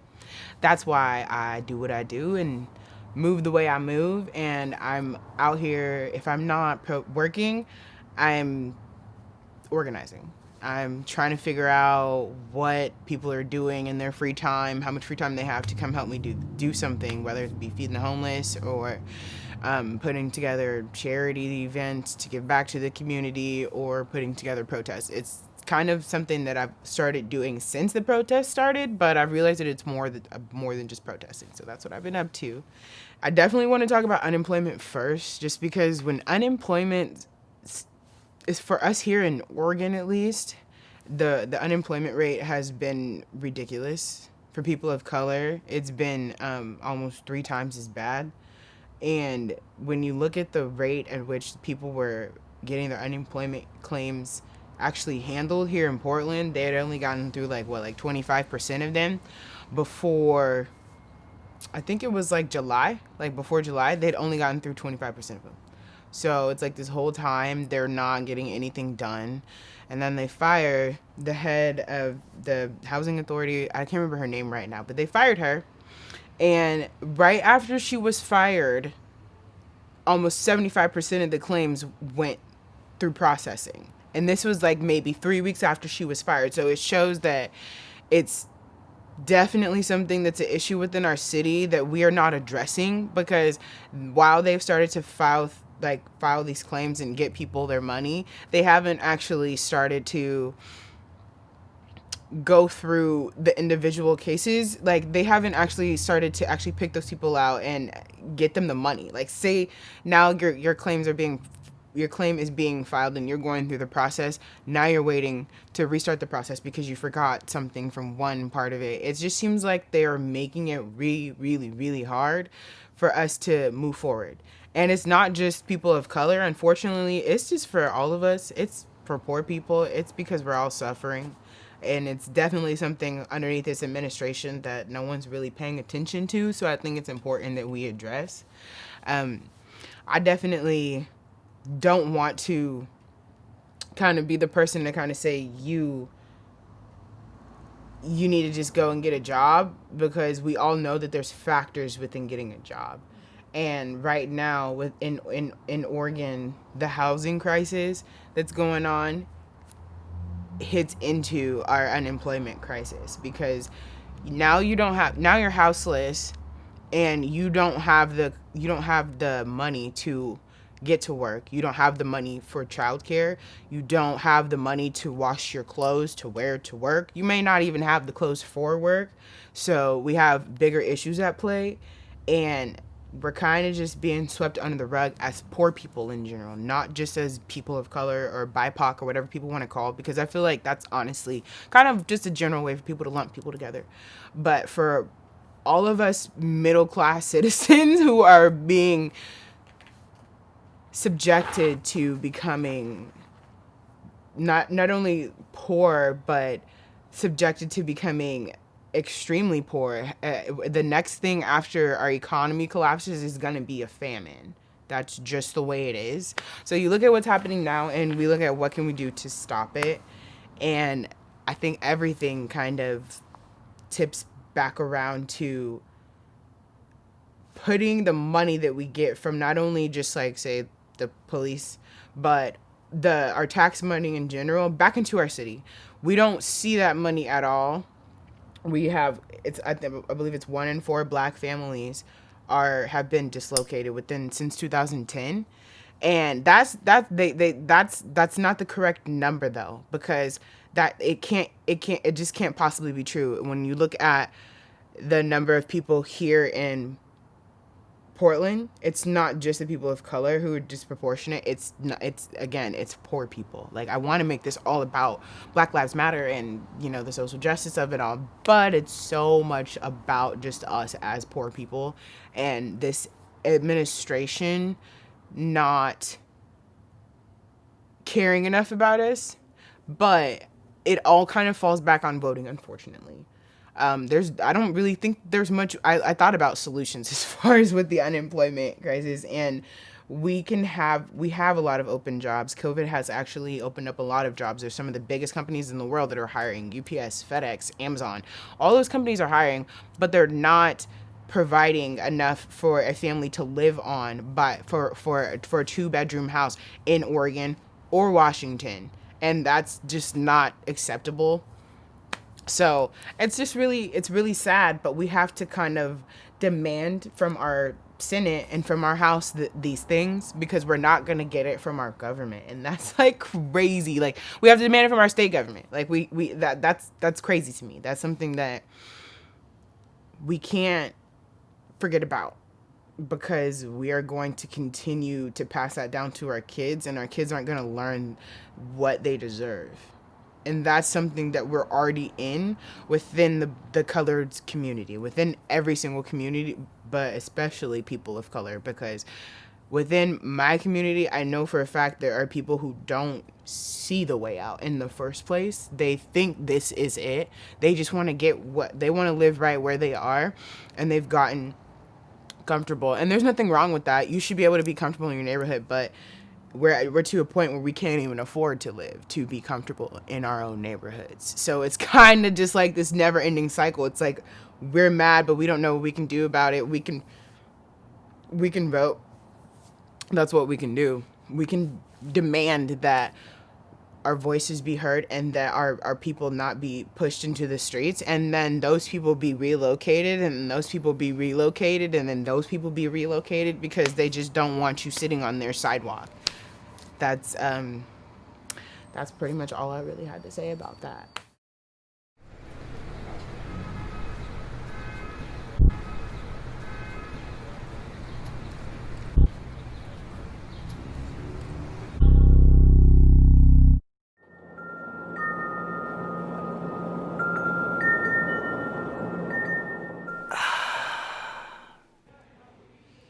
So if you want to see any change in your community this November, please remember to go out and vote.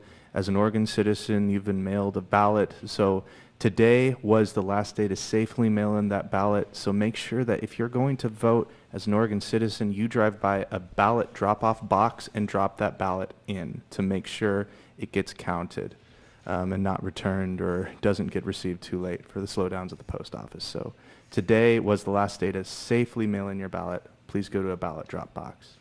Yes, and thank you again, Alicia Atkins, for that beautiful share. We're really honored to be able to weave in social justice and poetry and music and hootenanny all together in this show, because it feels like these are the conversations that are being had in the community, and we're privileged enough to have a platform and resources to cameras and faces and community.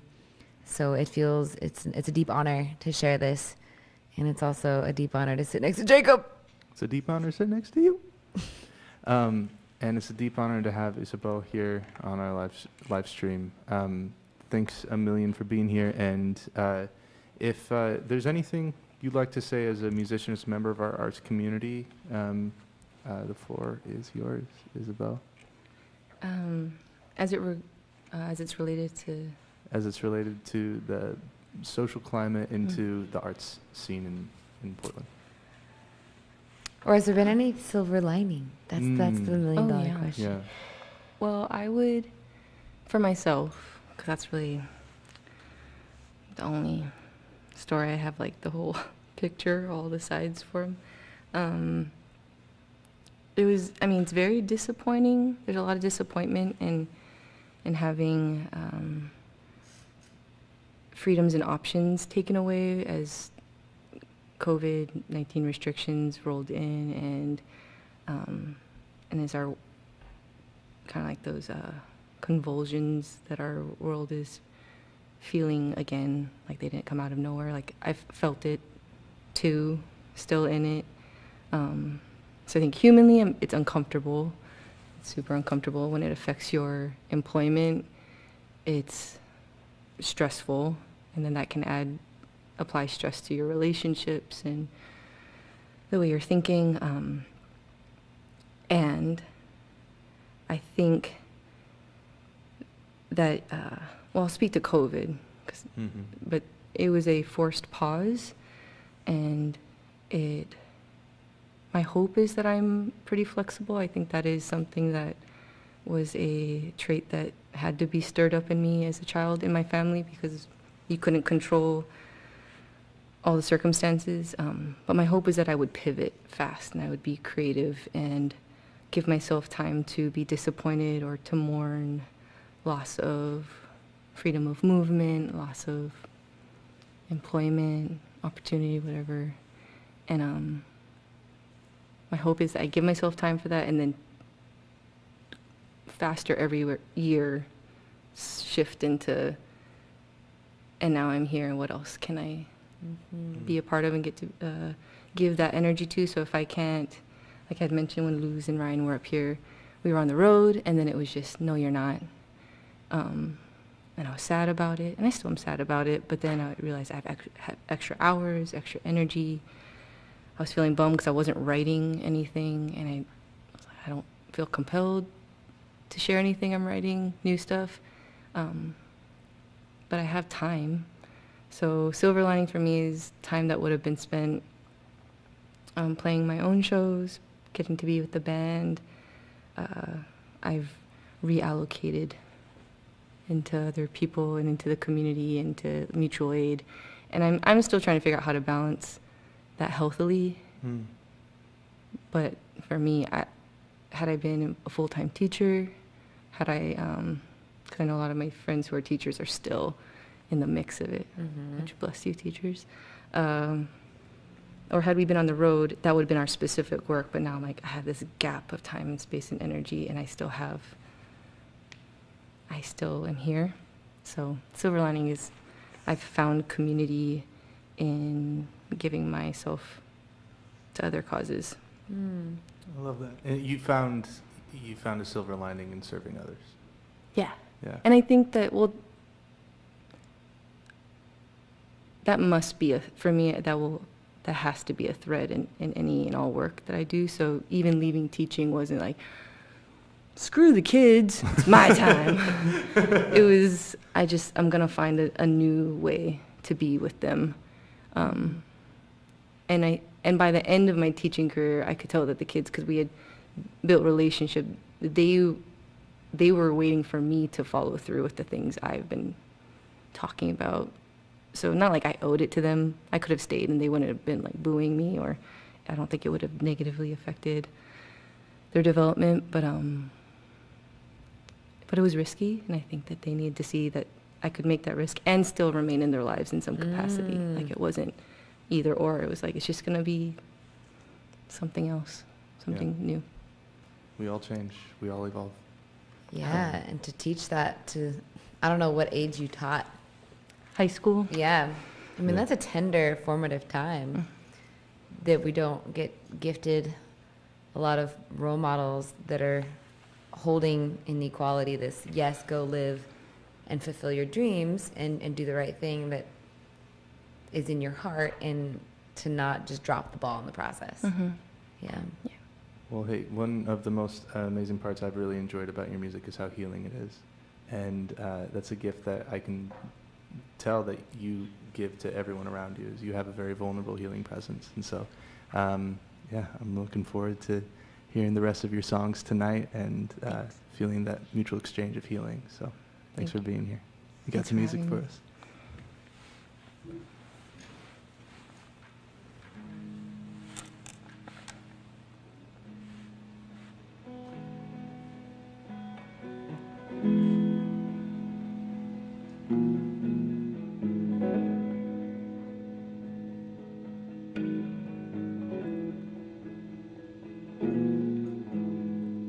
You can be honest.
promise, I promise.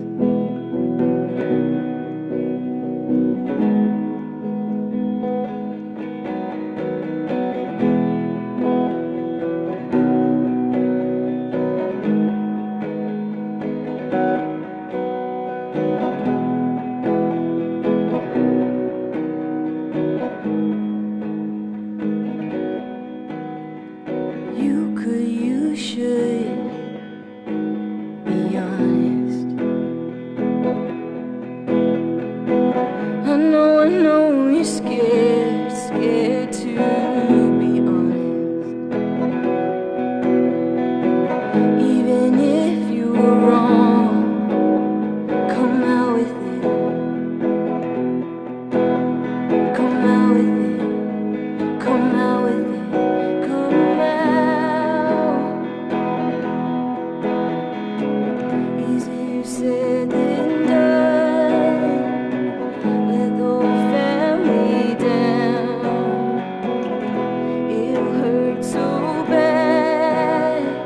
You're gonna hurt real bad, kind of honest. I promise, I promise.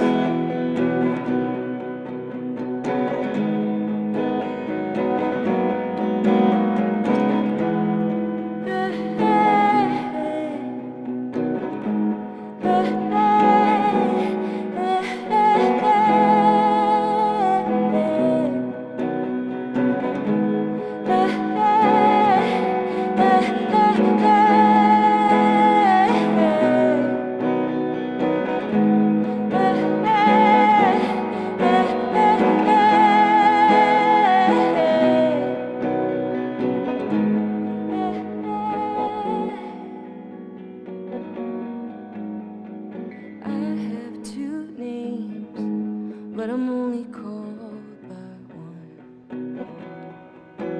While the other lies dying, fighting for some sun. You're growing up, you're growing out.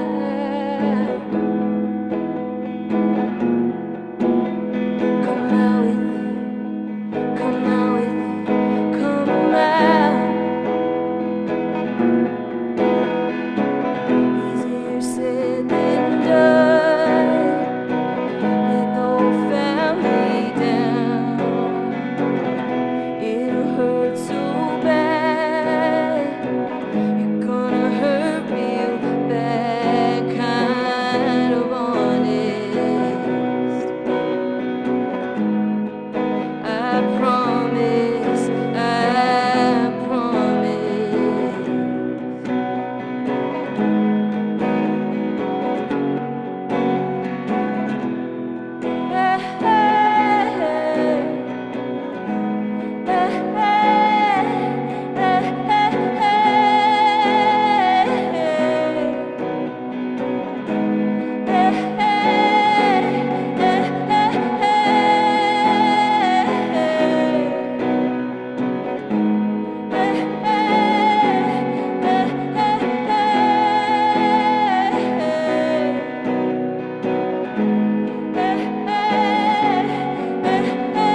Easier said than done. Let the whole family down. It'll hurt so bad. You're gonna hurt real bad, kind of honest. I promise, I promise.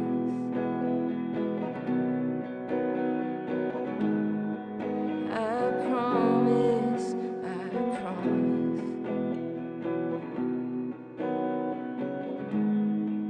I promise, I promise.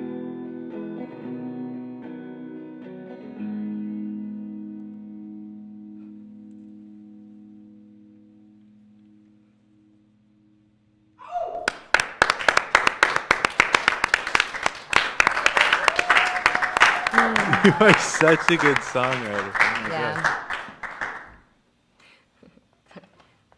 Whoever does the whooping chair reminds me of when Luz does the delay pedal. Goes, yep.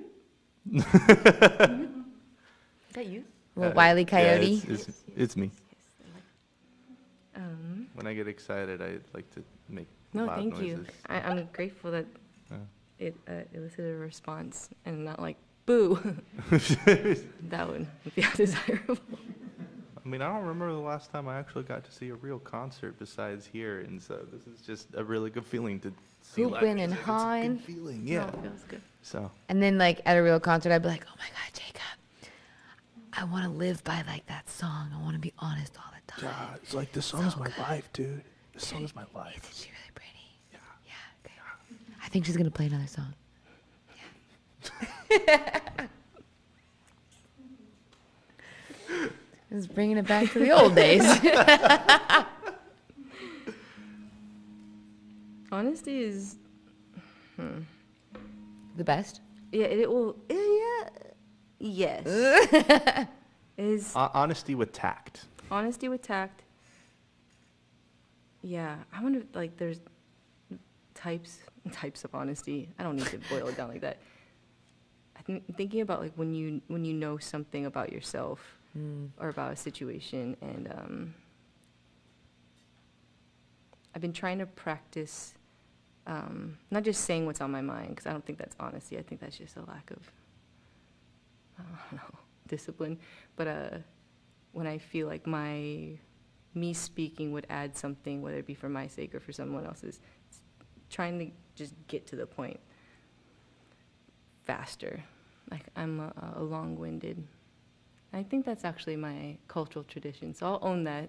We like long stories, but sometimes it can get in the way of me just saying that I don't like that. Mm-hmm. Or no, that's not me. I can still say it my way, which is probably with some goofiness, but I need to get to the point. There's more that Oscar Wilde quote, "Be you because everyone else is already taken." Yeah, might as well. Not might as well. That sounds might as well just be honest already. But really, I'm ready to be in my own skin. Mm-hmm. I'm looking down at my set list and realizing I don't remember the first line of the next song, so I didn't need to tell you that.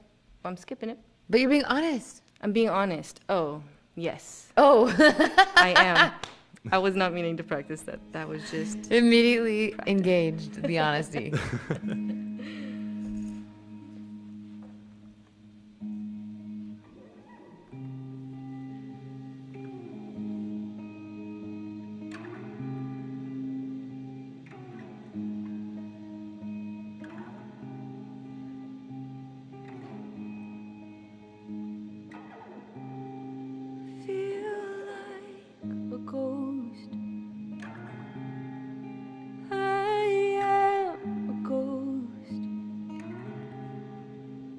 Sitting in a crowded wake, aware of all the comments made, but I can't touch you. I can't get you. I can't break through.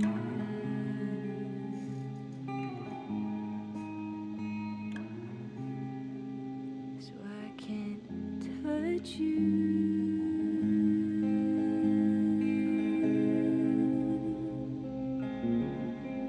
So I can't touch you.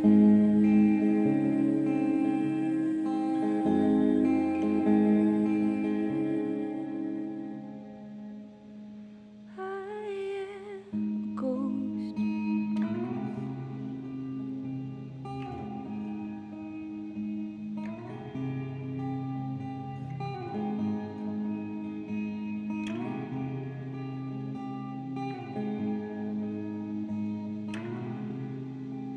Feel like a ghost. See through my chest. I go with the flow, but I dance alone. But I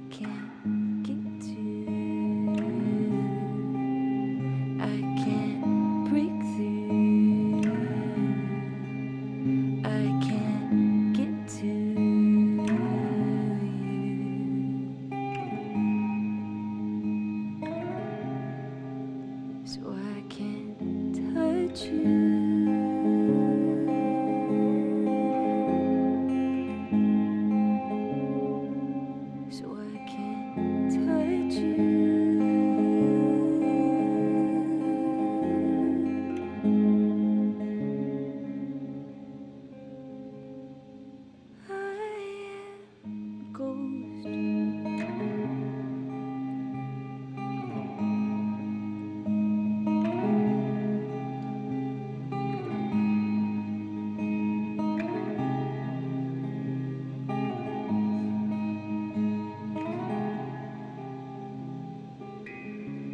you see me going crazy now?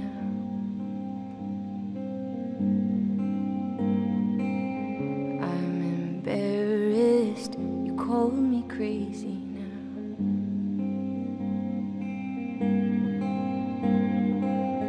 Can you see me going crazy now? Oh, now I'm embarrassed you call me crazy now. Oh, now can you see me going crazy now? Oh, now I'm embarrassed you call me crazy now. Oh, now can you see me going crazy now? Oh, now I'm embarrassed you call me crazy now. Oh, now I can't touch you.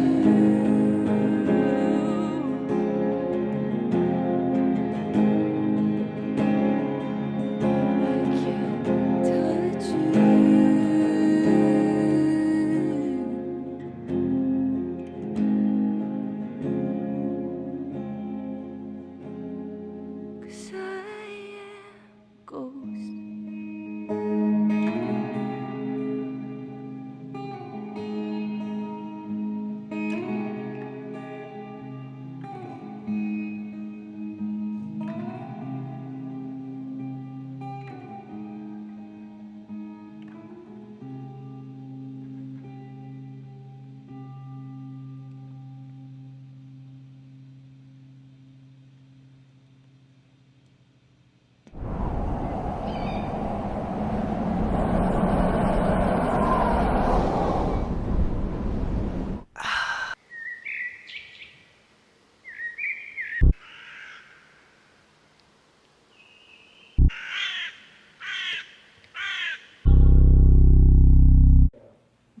That song is drenched in Novo Amor.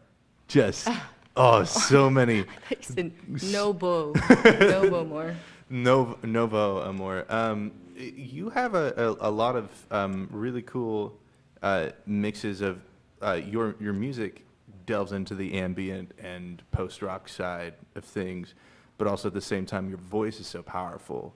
Like it bridges a gap between like what did you call it? Like Bright gloom. Bright gloom, and just punch you right in the gut. Pain, powerful. Like, yeah, you're a really good songwriter. You're making me feel things like having to deal with my own self-worth, I guess. No big deal. It's a little therapy session. Yeah, no, this is good. This is really cool. Who are your? We've got time for 2 more songs, but Perfect. I do want to ask you who is your biggest musical influence growing up, and how have you applied that towards your music now?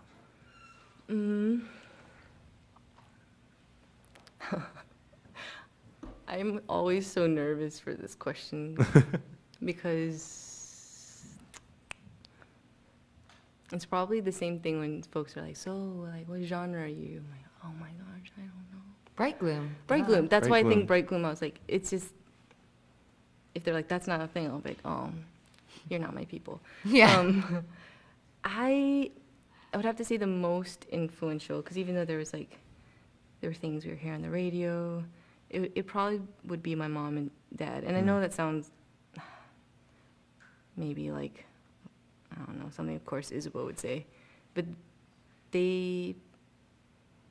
I listened and made the most music with them as a family. And a lot of music within the church, a lot of R&B my older sister had her walls covered with like, not Bop. She didn't read Bop magazine, so I might have just dated myself. But whatever magazine she would get, she'd rip out the pictures of like Toni Braxton and stuff and put them all over her walls. Like I couldn't get changed in her room because I felt watched. But anything that Dawn listened to, I would listen to. And I just remember our Kmart boombox, and she would put in like the single "Unbreak My Heart," which that was like really weird to me growing up. I was like, how come there's just like the radio edit, the original, and an instrumental? Like there was like 3 tracks. I'm like, how do they pull that off? Anyways, so Science. it would be my It's mom magic. and dad, and then Dawn's playlist, which Good job, Dawn. I know. Thanks, Dawn. I don't know. Maybe that's why like melodies like are really important to me. But I don't know. I don't think I ever aimed to play exactly like so. I don't know. I'm saying all the cheesy You things. sound like you. Yeah, but I wanted to sound like other people. But anytime I sat down and like I would cover other people's stuff, and then every time I sat down to write my own thing, it would turn out not like them, and it was very disappointing early on. And then I think I just realized that it was a good thing. Yeah. For me to find my own. Yeah. I think we take our influences from all sorts of artists, like Mm-hmm. especially if you come from a musical family in a way, like your parents are gonna be your driving factor in your musical Yeah. development. So it's not a bad thing at all. I think it's kind of cool. Thanks. Well, I don't think it's weird. I just felt like it sounded cheesy. Of course, Isabeau would be like, my mom and dad shaped my. But yeah, I think how I think about playing music, who you do it with, why you do it, like what matters of it. That was at home with the family, and then all like the interesting, fun sounds that came in a lot later. Like tambourines. Tambourine. Oh, yeah. I've heard some bad tambourine players, but yeah. Oh, well, we got time for 2 more songs. We also just want to push that little donation station up there.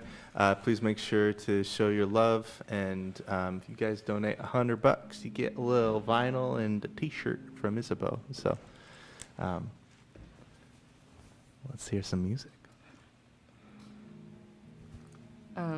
So this one is called 2015 because 2015 was a really difficult year.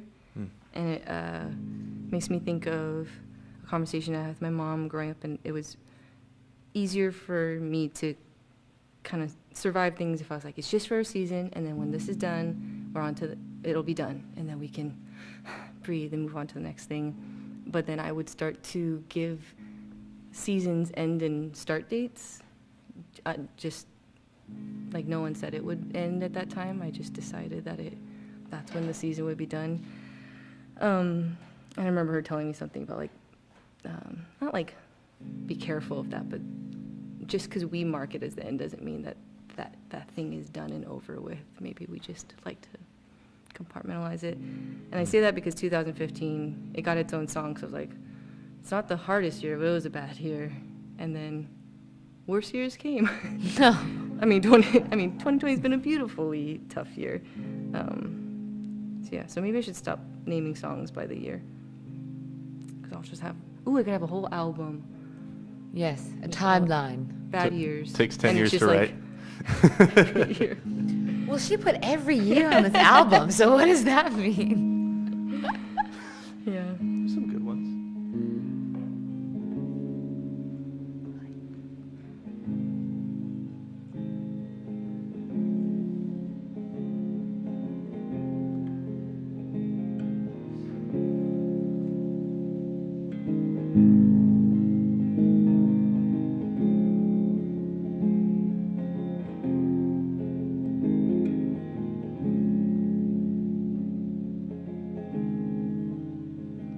This was the year of letting go, cry goodbye, say hello to all the new and unfamiliar faces. You were here, but now you're gone. We were right, and they were wrong. Now to reconcile all of these spaces.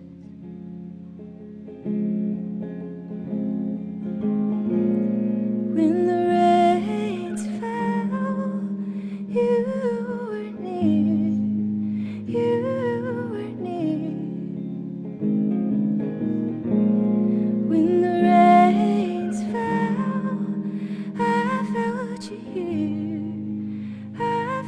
felt you here.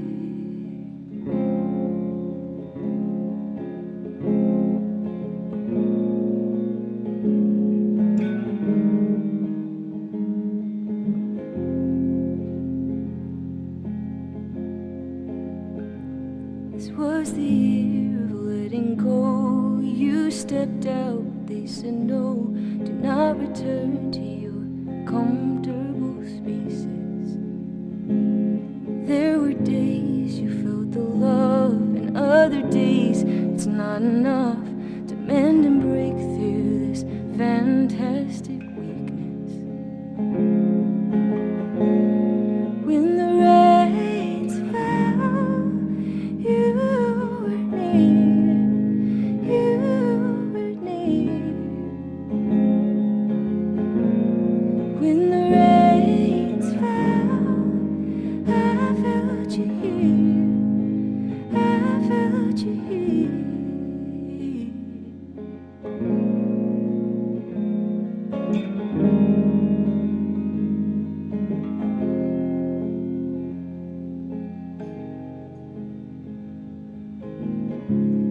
Come feast, come famine, come rain or disaster. You're here, feel you near to us.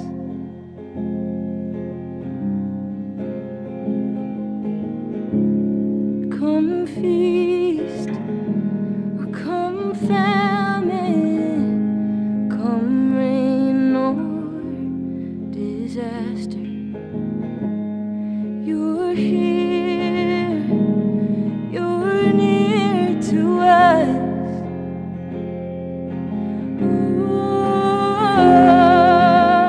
Oh, come feast, come famine, come rain or disaster.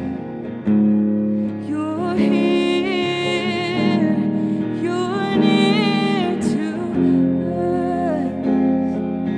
Oh, come feast, come famine, come rain or disaster. You're here, you're near to us. Oh, when the rains fell, you were near, you were near. When the rains fell, I felt you here, I felt you here.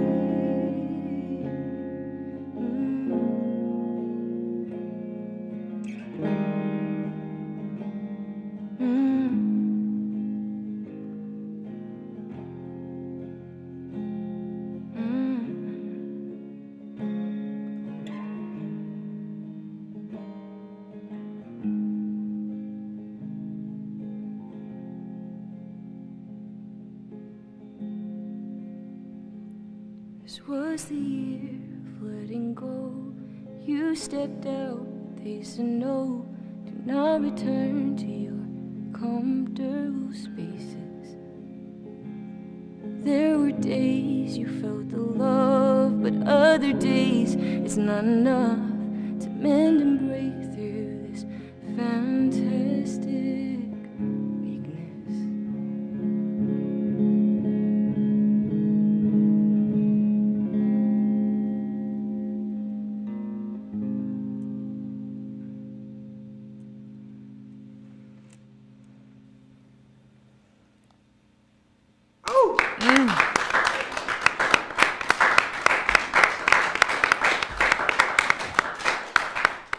Ooh, what a song. What I do you never guys- have Mako Pia Pia in my eyes.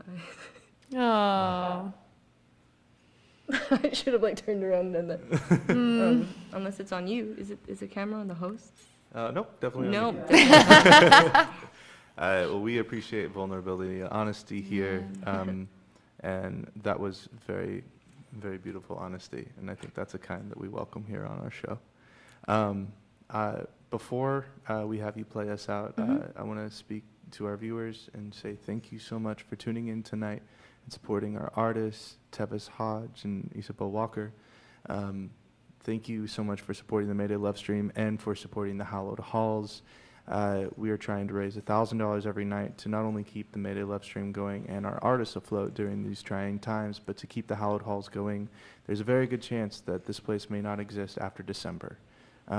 Now this is a community pillar, and without it, a lot of beautiful art will be lost. And so let's do our part to keep the pillars in our community strong and powerful. Even when they get some cracks in it, it's our duty to put in a little bit of work into them to repair that. So thank you so much for taking your time to watch us tonight, and thank you, Isabeau, for playing.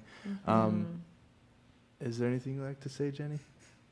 I think you can keep donating until noon o'clock tomorrow. If you want to share this around when y'all should be sleeping, and if you don't feel like sleeping, you can just share it, donate it, donate this video to somebody that would like to watch it. And yeah, thank you for sharing your hearts with us tonight, and thank you, Isabeau, for sharing yours. And this is it. This is what we're doing these days. This is it. And it feels really important. So take us home. Take us home, Isabeau. You. And thank you, everyone here who's been behind the cameras, running around like crazy. Running around. Thank you. I know it's a lot of work to make this work well, or like that. To make it work well and to make it so that you could invite us into this space. So, and thank you to our small group of guests who are here. I'm so curious about how you feel right now, because I know I miss sharing in live music, and I also know that muscle of being out with people is very weak. So like, I can't wait to do it, and then a few hours pass and you're like, oh, I just want to be alone. It's weird. Yeah, it's probably a little healthy and a little not. Thank you, Luz and Ryan. I can't figure out. Oh, there you are. Thank you.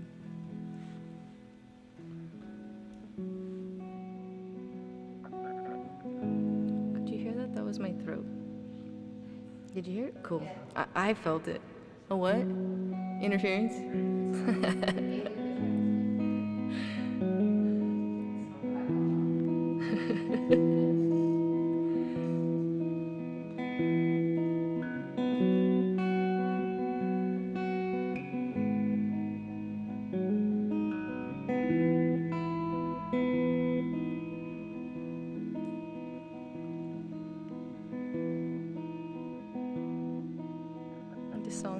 Keeps doing that. The song is not about this, but it aligns with it. I just started my first actual language class to relearn Hawaiian with a handful of my siblings back home, and it's so good and it's so terrifying because it's so important for the community in Hawaii to retrieve back that piece. So it feels like you can't mess up. But I think I grounded myself enough in who I am that I can actually return to it and not be terrified that I'm going to do it wrong somehow. But this song is that part of me.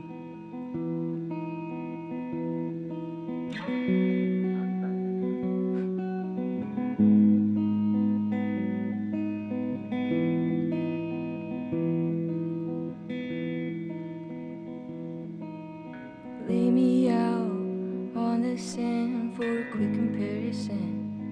I am the shade of rolled over stones, and I have salt in my bones, but there is air and fight and flight in me that doesn't grow here.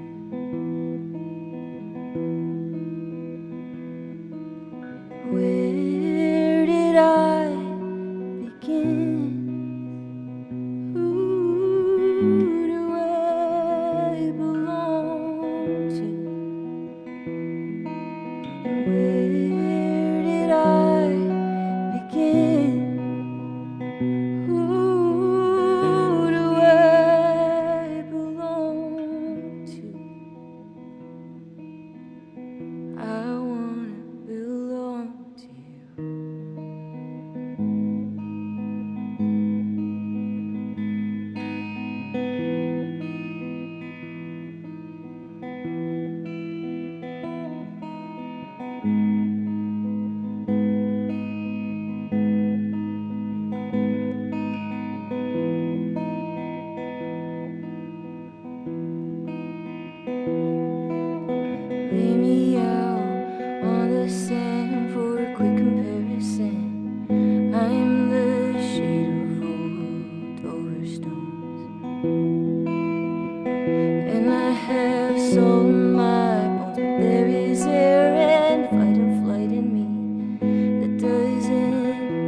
Where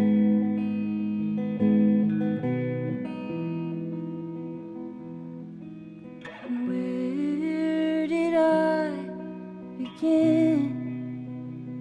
Who do I belong to?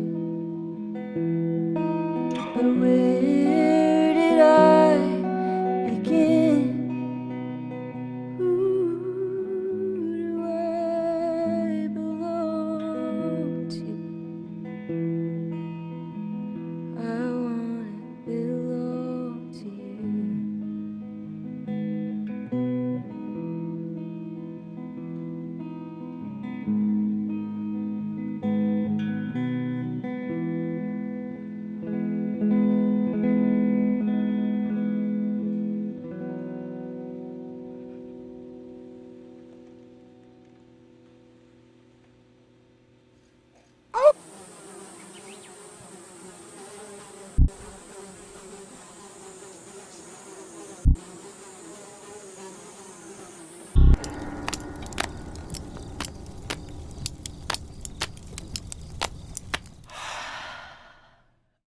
All the red